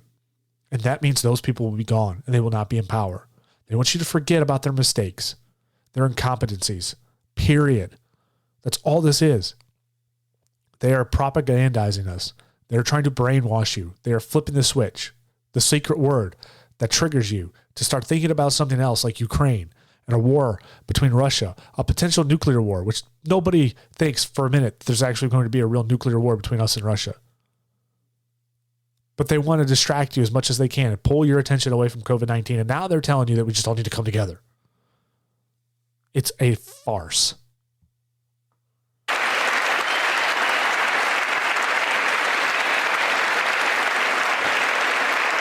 I'm sorry, you don't get to slap me across the face. You don't get to be the abusive person in this relationship and then tell me that, oh, well, we just got to come together over love. Because that's what this has been. We have been constantly under attack. We've been mocked, ridiculed, told to shut up, told that we don't follow the science, that we don't know what we're talking about, even though we have all this information that's backed up, goes back decades. Not just from me, but people who are prominent scientists in this industry who know much more about it than I do. It is so painfully obvious how political this was, how politicized COVID-19 was. This had nothing to do with saving lives. This had nothing to do with keeping people safe. This had everything to do with lining people's pockets and putting the right people in power, period. It was purely political and for money. The big three pharmaceutical companies that created these vaccinations are making billions of dollars off of this stuff. Billions. And they're ineffective, and yet they continue to tell, well, this will stop the spread. It's never once has a vaccination stopped the spread of this virus. In fact, it's likely that it increased the spread of the virus. I'm so irritated. And I'm so mad that I have to sit here and watch these politicians try to lecture me on how we should come together when they've done nothing. They've done nothing but been divisive. And these spineless Republicans that go up against these Democrats who just fold like a house of cards. There's nobody standing up for us in Washington, D.C. anymore. And it's infuriating.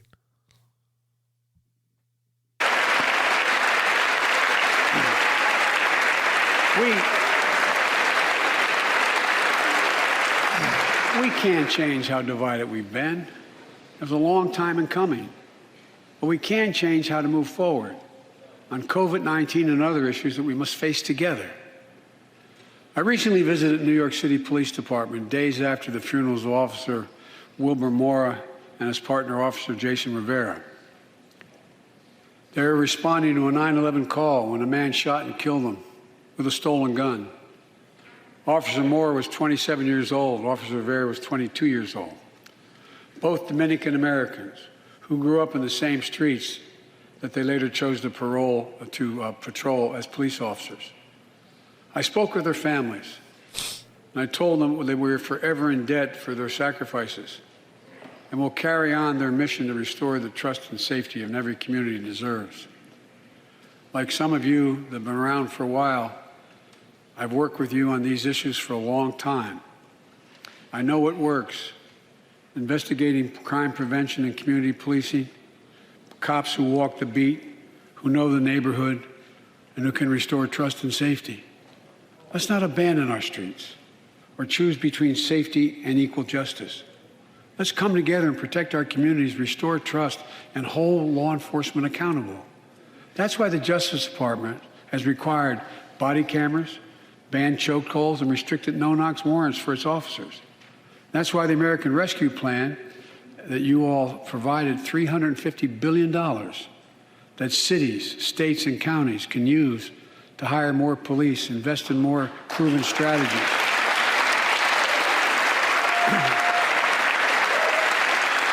Proven strategies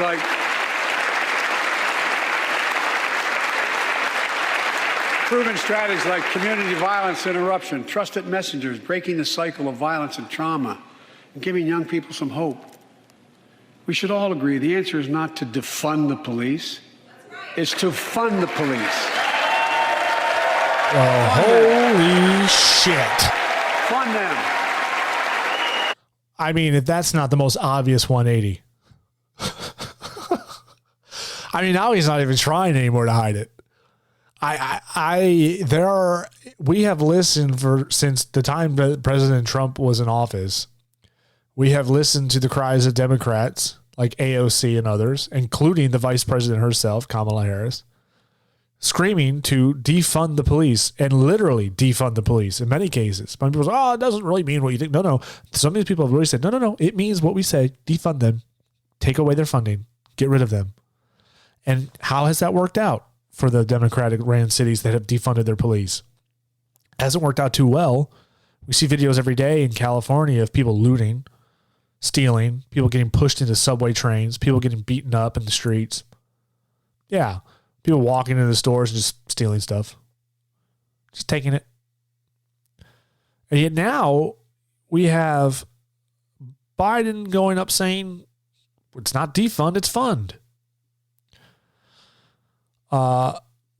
Unbelievable. Great. Yeah. There we go. I mean, I would just love to see the face of AOC and other Democrats that are sitting over there to hear that. I'm sure that was quite surprising to hear them say that. Or maybe they're all on board because they know the defund the police thing doesn't work. It's been bad and it's going to cause them to lose elections. So now they're flipping. It's pathetic. These people don't have any moral compass. They don't have any real ideas. They don't have any standards. They don't have any policies of their own. They're just floating through the wind trying to figure it out. 1 minute it's defund the police. Now it's fund the police. 1 minute if you don't wear your mask, we're going to ban you. We're going to cancel you. Now it's we all must come together for COVID.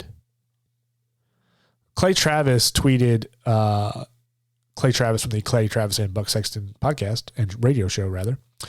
He tweeted a really great video, 7 minutes. It's literally 7 minutes of Democrats saying that they need to defund the police. So if you don't believe me, go watch that video. Hear from the snake's mouth. We will continue. Unbelievable.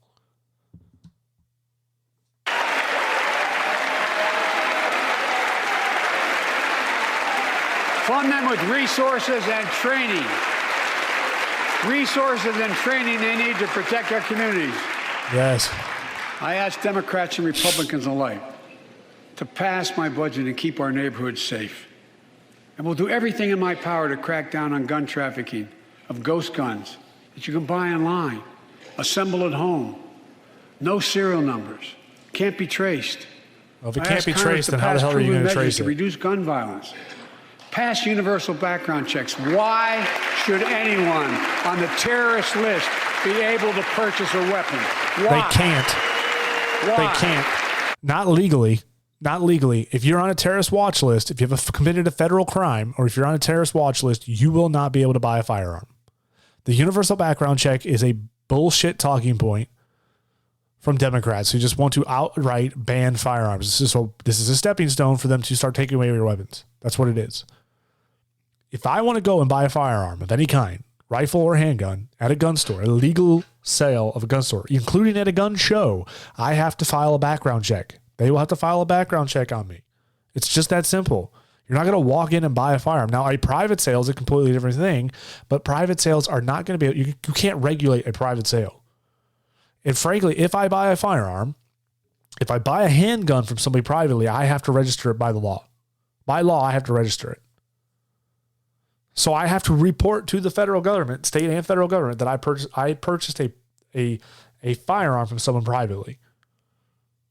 A handgun. Rifle, I don't believe you'd have to. I think private sales of rifles is different. If I decide to sell my rifle to, let's say I gift my rifles to my future son, he does not have to report them. So, whatever. But still, nonetheless, there's no loopholes in background checks. And folks, ban assault weapons with high-capacity magazines hold up to 100 rounds. No. You think the deer are wearing Kevlar vests? Look, repeal the liability shield. It makes gun... It's like, as we speak, they are handing out AK-47s and AK-74s to the people of Ukraine to fight against the Russian army. They are handing citizens rifles to fight the Russian army. And this joker comes on here and says, why do you need an AR-15? Why do you need an assault rifle with a high-capacity magazine? Do the deer have Kevlar? By the way, fun fact, the Second Amendment mentions nothing about hunting. That is not why the Second Amendment was put into place.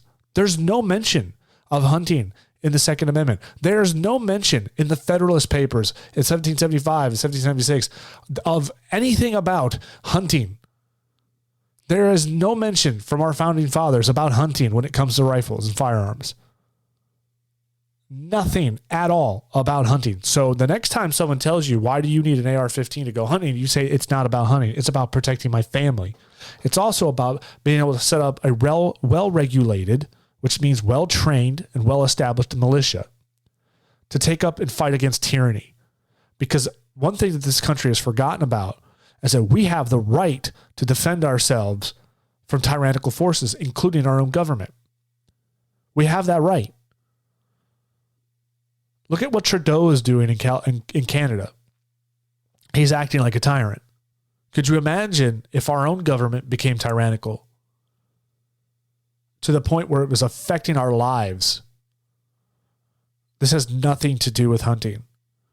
High-capacity magazines have nothing to do with crime, mass shootings. Oh, but Dave, it's a mass shooting. They used an AR-15. I'm going to tell you something. The Virginia Tech shooter had a pistol with low-capacity magazines. Guess what he had? A backpack full of magazines. It didn't matter. You take away the high-capacity magazine, it doesn't stop the effectiveness of that firearm. in terms of what a person who is wanting to do harm, who has lost their mind, who is prepared to go into a building and wreak havoc on innocent people, that capacity magazine is not going to stop him from doing it. All you're doing when you pass these laws, banning assault rifles, as you call them, which there's no such thing as an assault rifle. When you ban a rifle, such as an AR-15, when you ban that rifle, all you're doing, and when you ban the high-capacity magazine, which is a 30-round magazine, the standard magazine for that rifle, when you ban that, the only person you're affecting is a law-abiding citizen. A lot of these shooters have obtained the firearm through theft. In fact, many of the kids who shot up their own schools stole the firearms. Period. Or they were legally purchased. There's nothing you can do. The only way you stop a bad guy with a gun is a good guy with a gun. I know that's a cliche and cheesy statement to say, but it's true. Do you notice that when a mass shooting occurs, it never occurs at the shooting range? It always occurs in a soft target. It occurs in a place where firearms are banned, where you're not allowed to carry a firearm, at a bank, a school, some public place. It's generally in places where people are not carrying firearms. Why? Because the person who wants to wreak havoc doesn't want to be shot at. It's just it's nonsense. And if you come at me with anti-gun rhetoric, I will rip it to pieces in a heartbeat. It is the one thing that I am well versed and trained in. Believe me, I cut my teeth on firearm rights. So I'd be happy to have that debate with anybody.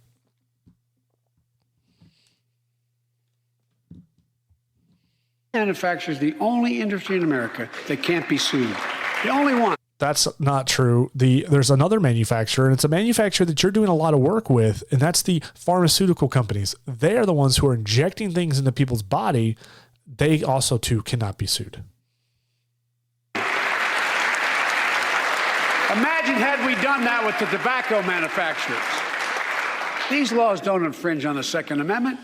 They save lives. The most fundamental right in America is the right to vote and have it counted. And look, it's under assault. In state after state, new laws have been passed. Not only to suppress the vote, we've been there before, but to subvert the entire election. There's no proof of that. He can't provide any proof of any of that. You can't let this happen. They think providing an ID to vote is voter suppression because they have the audacity to say that an African American can't get an ID. I mean, if that's not a slap in the face to African Americans, I mean, it's a joke. But they'll tell you that that is, in fact, voter suppression. Tonight, I call on the Senate to pass the Freedom to Vote Act, pass the John Lewis Act, Voting Rights Act. So they can federalize election laws. While you're at it, they put the control. Pass the Disclose Act. So they can put complete control of voting for president and other elections completely in the hands of the federal government. How do you think that will go? Take it out of the state's hands and give it to the federal government. This entire speech so far, literally everything post-Russia, has been more government, more government, more government, raise your taxes, more taxes. You can say, well, I didn't hear him say raise my taxes. He's raising your taxes. If you think that your free child care is not going to affect your taxes, you're high. Your taxes will go up. You will be affected by this. Know who's funding our election. Look, tonight, Biden's socialist I'd agenda. like to honor someone who dedicated his life to serve this country. Justice Breyer, an Army veteran, constitutional scholar, retiring justice of the United States Supreme Court. Justice Breyer, thank you for your service. Thank you, thank you, thank you. I mean it. Get up, stand up and see you. Thank you.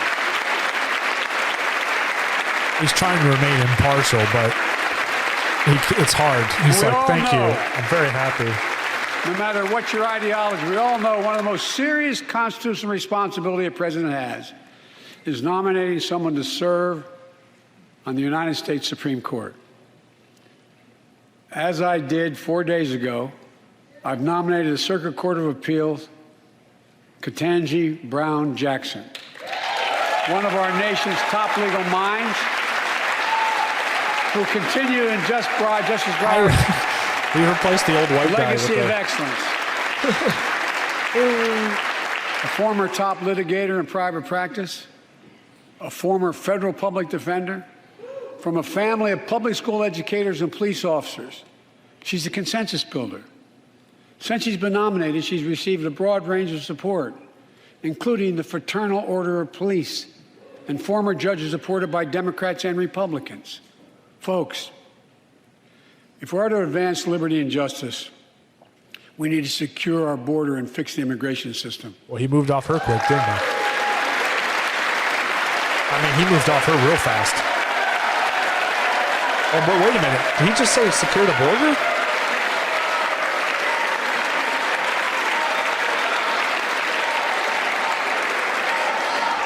And as you might guess, I think we can do both.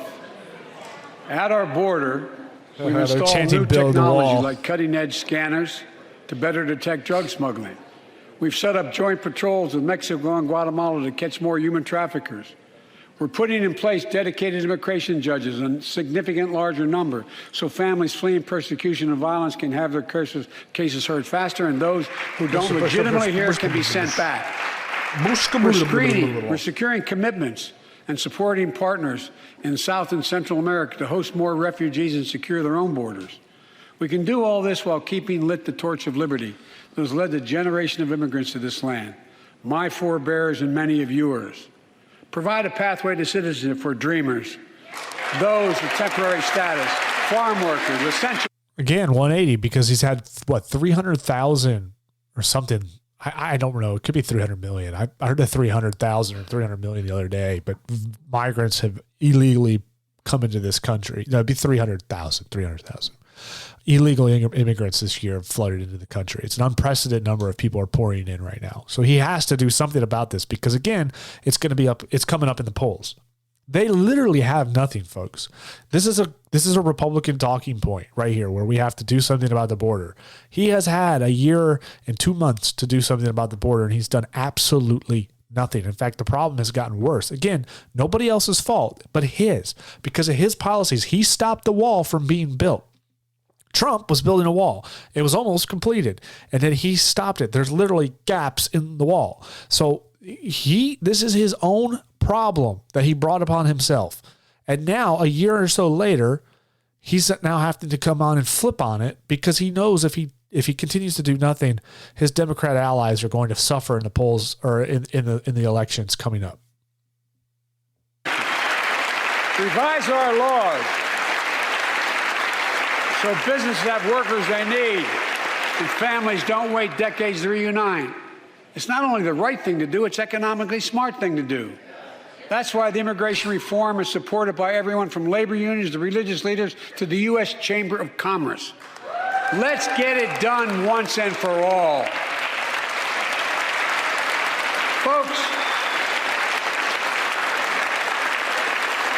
all I heard was government institutions and some advancing religious liberty and people. justice also requires protecting the rights of women. The constitutional right affirmed by Roe v. Wade, standing precedent for half a century, is under attack as never before. If you want to go forward, not backwards, we must protect access to health care, preserve a woman's right to choose, and continue to advance maternal health care for all Americans. Notice he calls abortion maternal health care now, which in fact is kind of backhanded because it admits that there's actually a child in there. When you call it maternal health care, it's admitting that a woman is with child. Because the biggest talking point for abortion activists is that, oh, there's no child there. It's just a lump of cells. It's my body, my choice. There's no baby there. But then it wouldn't be maternal care, would it? Right? Abortion would not be a maternal care because then that would imply that you were actually aborting a child. It would go against your very talking point. So congratulations, Biden. You've done screwed yourself again. And folks, for our LGBTQ plus Americans, let's finally get the Bipartisan Equality Act to my desk. The onslaught of state laws targeting transgender Americans and their families. It's simply wrong. the I hell said is last that? year, especially to our younger transgender Americans, I'll always have your back as your president so you can be yourself and reach your God-given potential. Even though it was doctor mutilation. As I've just demonstrated, while it often appears we do not agree, and that we do agree on a lot more things than we acknowledge. I signed 80 bipartisan bills into law last year, from preventing government shutdowns, to protecting Asian Americans from still too common hate crimes, to reforming Committed mostly military by African justice, Americans. and will soon be strengthening the Violence Against Women Act that I first wrote 3 decades ago. And it's important. It's important for us to show the nation we can come together and do big things. So tonight I'm offering a unity agenda for the nation. 4 big things we can do together, in my view. First, beat the opioid epidemic. Well, that would be great. There's so much we can do.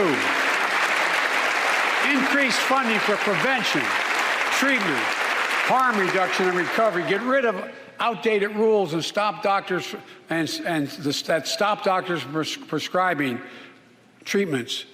Stop the flow of illicit drugs by working with state and local law enforcement to go after the traffickers. And if you're suffering from addiction, you should know you're not alone. There's literally a fentanyl crisis in this country right now, flooding from the southern border, funded by countries like China and the cartels. Again, this is on him too, as much as it's been on every president, really, for that matter. I think, given the time, I think Trump may have done something about it. I think his border policy certainly would have helped curb it a little bit. But there is a crisis right now of fentanyl in this country, and it's killing a lot of Americans. But again, this is low hanging fruit politically. This is something like, it's like essentially announcing in the halls of Congress that automobiles are great for getting around in. Most of everybody in that room is going to agree, unless there's like the one diehard cyclist. But for the most part, that is a bipartisan agreement. So this is low hanging fruit. Again, this goes back to he has nothing to go on. His presidency has been abysmal. The country is not on the right path, and he knows it. The Democrats know it, so they've got to steer this ship back any way they can without being too blatantly obvious, even though it's been painfully obvious today, to try to mitigate the damage that's going to happen in November. Recovery, and I celebrate the 23 million Americans in recovery. Second, including my son. Let's take on mental health. Maybe. Especially among our children whose lives and education have been turned upside down. Because of your policies. The American Rescue Plan gave schools money to hire teachers and help students make up for lost learning. I urge every parent to make sure your school does just that. They have the money. We can all play a part. Sign up to be a tutor or a mentor. Children were also struggling before the pandemic: bullying, violence, trauma, and the harms of social media. As Frances Haugen, who is here tonight with us, has shown, we must hold social media platforms accountable for the national experiment they're conducting on our children. I got the update on that figure. More than 100,000 illegal immigrants are crossing the U.S.-Mexico border each month. After the administration touted open borders and overlooked the humanitarian crisis for more than a year. So that's actually worse than what I thought. Biden he started literally from day one, he stripped the border protections enacted by Trump. But he also has been welcoming illegal immigrants with open arms. As a result, most immigrants are saying they're coming here because they know Biden will let them come here with open arms.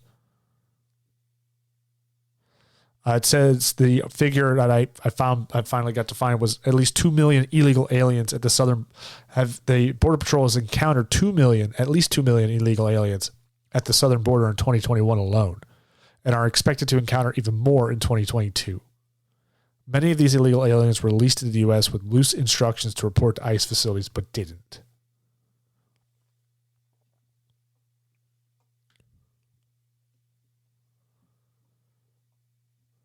So, yeah, I knew that number was something very ridiculous.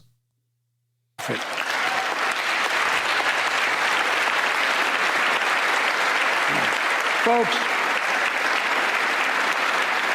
thank you.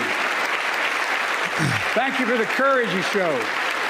Thank you for silencing people on It's social time to media. strengthen privacy protections. Ban targeted advertising to children. Demand tech companies stop collecting personal data on our children. How about personal data on all of Get us? all Americans the mental health services they need. More people can turn for help.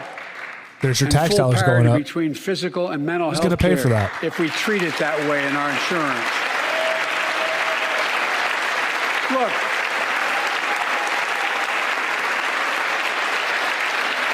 the third piece of that agenda is support our veterans. Veterans are the Low-hanging backbone fruit, man. and the spine of That's this coming country. from the veteran. They're the best of us. I've always believed that we have a sacred obligation to equip those we send to war and care for those in their family when they come home. My administration is providing assistance in job training, housing, and now helping lower-income veterans get VA care debt-free. And our troops in Iraq and Afghanistan have faced many dangers, one being stationed at bases breathing in toxic smoke from burn pits. Many of you have been there. I've been in and out of Iraq and Afghanistan over 40 times. These burn pits that incinerate waste, the waste of war, medical and hazardous materials, jet fuel, and so much more. The burn pits is a legit And they come thing. home, many of the world's fittest and best trained warriors in the world, never the same. Headaches, numbness, dizziness. A cancer that would put them in a flag-draped coffin. I know. Ooh. One of those soldiers was my son, Major Bo. I gotta pause that. If I don't know, you may not have picked up on it. It might not have been heard, but there was someone who just yelled 13 of them in reference to the 13 Marines. I think maybe 2 of them were sailors that were killed in Afghanistan because of Biden's piss poor policy of getting out of Afghanistan, and it led to the death of 13 military personnel in an attack. And then, oh, by the way, which was followed up by a drone strike that killed an innocent family, courtesy of Joe Biden. So just so you understand where we're headed at, or where we're at in this country. So that was nice and well placed. And frankly, I like that. That's true. Hard for you to sit here and preach to me about helping the veterans when you've done really nothing for them. In fact, you've gotten 13 killed because of your bad policy decisions. I don't know for sure if the burn pit that he lived near, that his hooch was near in Iraq and earlier than that in Kosovo, is the cause of his brain cancer, the disease of so many other troops. But I am committed to find out everything we can, committed to military families like Danielle Robinson from Ohio, the widow of Sergeant First Class Heath Robinson. He was born a soldier, Army National Guard, combat medic in Kosovo and Iraq, stationed near Baghdad, just yards from burn pits the size of football fields. Danielle is here with us tonight. They love going to Ohio State football games. We won't hold that against them.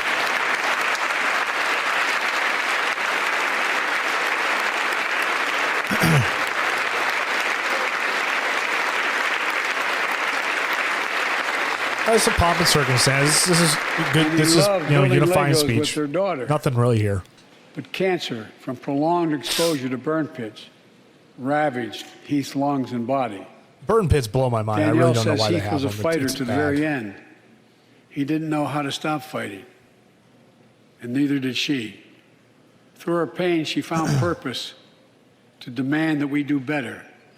Tonight, Danielle, we are going to do better. I believe that when I see it. Many a president has come before and have said they take care of the troops. They never do. Exposure to disease, already helping more veterans get benefits. And tonight, I'm announcing we're expanding eligibility to veterans suffering from 9 respiratory cancers. I'm also calling on Congress to pass a law to make sure veterans devastated by toxic exposure in Iraq and Afghanistan finally get the benefits of the comprehensive health care they deserve.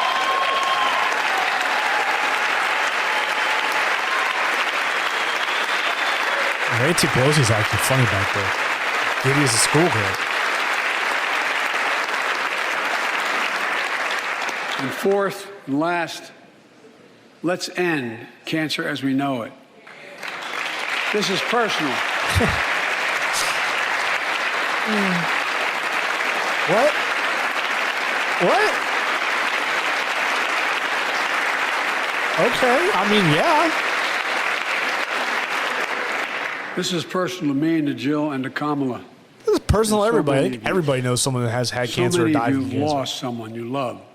Husband, wife, son, daughter, mom, dad. Cancer is the #2 cause of death in America, second only to heart disease. Oh.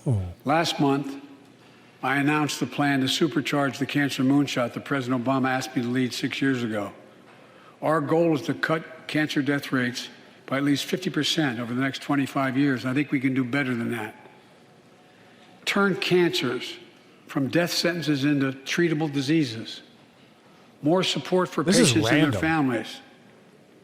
To get there, I call on Congress to fund what I called ARPA-H, Advanced Research Projects Agency for Health, patterned after DARPA in the Defense Department. Projects that led in DARPA to the internet, GPS, and so much more to make our forces more safer and be able to wage war with more clarity. ARPA will have a singular purpose. He's getting To tired. drive breakthroughs in cancer, I'm getting Alzheimer's tired. and diabetes, and more. A unity agenda for the nation. We can do these things. It's within our power, and I don't see a partisan edge to any one of those 4 things. This is just a little. Look, I want to cure cancer as much as the next guy, but to hear this at a State of the Union address is strange.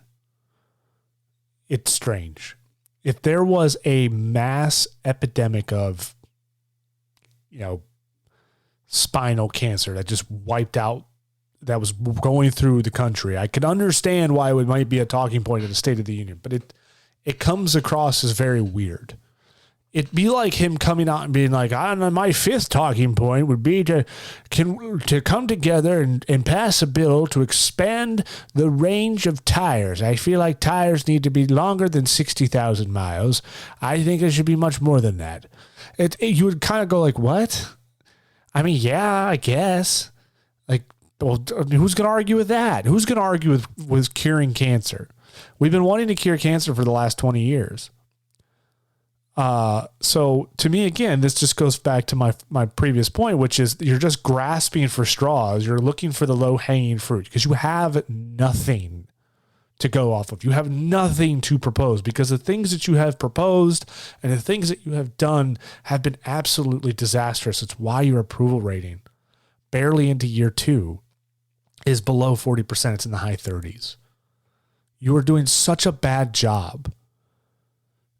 The Democrats are, you can actually see Democrats in the room that are uneasy. They have uneasy looks on their face, mainly because he can't put together coherent sentences, but they're also unsure of what he's going to say and what is he going to do now, because it's a direct reflection of them.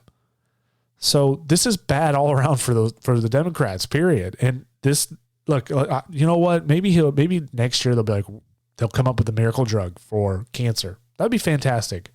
But to me, this just seems very, very random and just kind of out of nowhere. Very unusual. Hello, Americans. Tonight, And of course, people are gonna clap for that. Why we've wouldn't you? gathered in this sacred space, Sacred. the citadel of democracy, The citadel of in democracy. this capital. Generation after generation of Americans have debated great questions, made Like, great am I an strides, idiot? and have done great things. We fought The for answer is freedom, yes. expanded liberty, debated totalitarianism and terror. We built the strongest, freest, and most prosperous Ooh, is it nation the Panda Mitt world has Romney? ever I known. forgot he's still around. Now is the hour our moment of Sell out. responsibility, our test of resolve and conscience, of history itself. It is in this moment Angry Joe's that coming. our character of this generation is formed. Our purpose is found. Our future is forged. Well, I know this nation. We'll meet the test, protect freedom and liberty, expand fairness and opportunity. Adam Schiff is trying to stay And awake. we will save democracy. As hard as those times have been, I'm more optimistic about America today than I've been my whole life, because I see the future that's within our grasp. Because I know there's simply nothing. Nobody beyond looks our amused. Even the our Democrats capacity. are like, yeah, I don't know, We're buddy. the only nation on earth that has always turned every crisis we faced into an opportunity. The only nation that can be Mainly a defined by a financial one single for me and word, my sons. possibilities. So on this night, on our 245th year as a nation, I've come to report on the state of the nation, the State of the Union. And my report is this: the State of the Union is strong because you, the American people, are strong. Thank God for that, because you're an idiot. And if we weren't strong, this country would fall apart into pieces very quickly.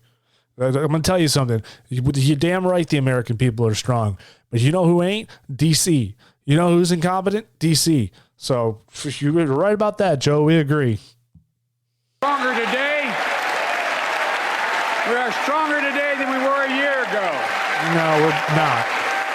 And we'll be stronger a year from now than we are today. God, I hope so. This is our moment to meet and overcome the challenges of our time. And we will, as one people, one America, the United States of America. God bless you all, and may God protect our troops. Thank you. Go get him. Go get him. There you have it, President Biden, his first State of the Union address. Yeah, I'm glad that's over with. I'm so sorry, everybody. I had to put you through that. Oh, my gosh. Ugh. Where do we even go from there? I counted the lies. I think it's over 17. Without a doubt. And that speech was, like I said, we kind of going into it when I heard he was doing a State of the Union. I'm like, what is he going to do a State of the Union on? It's like it's the board chair standing in front of the board members while the company's burning. What do you say? And well, that's you grasp for whatever positive thing you can find. The building's burning, our profits are down, but at least the toilet paper's filled, and I heard there's donuts in the break room. Yeah, no shit. But the problem is you've got the building on fire, no profit. So that is, I'm impressed that he did an hour, which it felt short. And it probably was a little shorter because, again, there wasn't quite a bit of content. It was a lot of fluff and a lot of filler and not a lot of substance. Again, the State of the Union is an excellent opportunity to present what you want to do moving forward. It's an excellent opportunity to present some of the positive things you've done. Generally, they lead with the positive and then end with what they'd like to continue to do forward. The problem is that Biden led with the Russian invasion of Ukraine, and there's absolutely nothing positive about it. I mean, you can talk about the resolve and the unity and the strength of the Ukrainian people and the unity of Europe and the Americans, but at the end of the day, Putin's still hard charging into Kyiv, the capital. So it's still a disaster on all accounts. And now I seeing this text message come through that there's power outages in Taiwan. Is it likely that China's now in preparations to invade Taiwan? Are they starting a cyber war? Are they doing little small attacks? Are they testing the water to see what they can get away with? We should be very concerned about that. That will affect us more than Russia, and Russia is affecting us quite a bit. As if you haven't saw, the gas prices have gone up again. So here we are. State of the Union's over. What we've taken away from it is that the president wants to spend more of your money, increase the federal government, He hopes to cure cancer. And we're really proud of everyone coming together and denouncing Putin for what he did. Hopefully, all of this chanting and sign waving will just stop him in his tracks. But it's highly unlikely. Unfortunately. Went very, very long on that one, guys. And I look forward to coming back, hopefully back to a normal schedule. And later this week, and we'll be talking a little bit about the debate at Oxford. We were supposed to do that last week, but it didn't happen because I had to go to a funeral. So hopefully we'll do that here later this week. I look forward to doing that and talking about some other things, hopefully some good news in Ukraine. Y'all have a good one. Take care.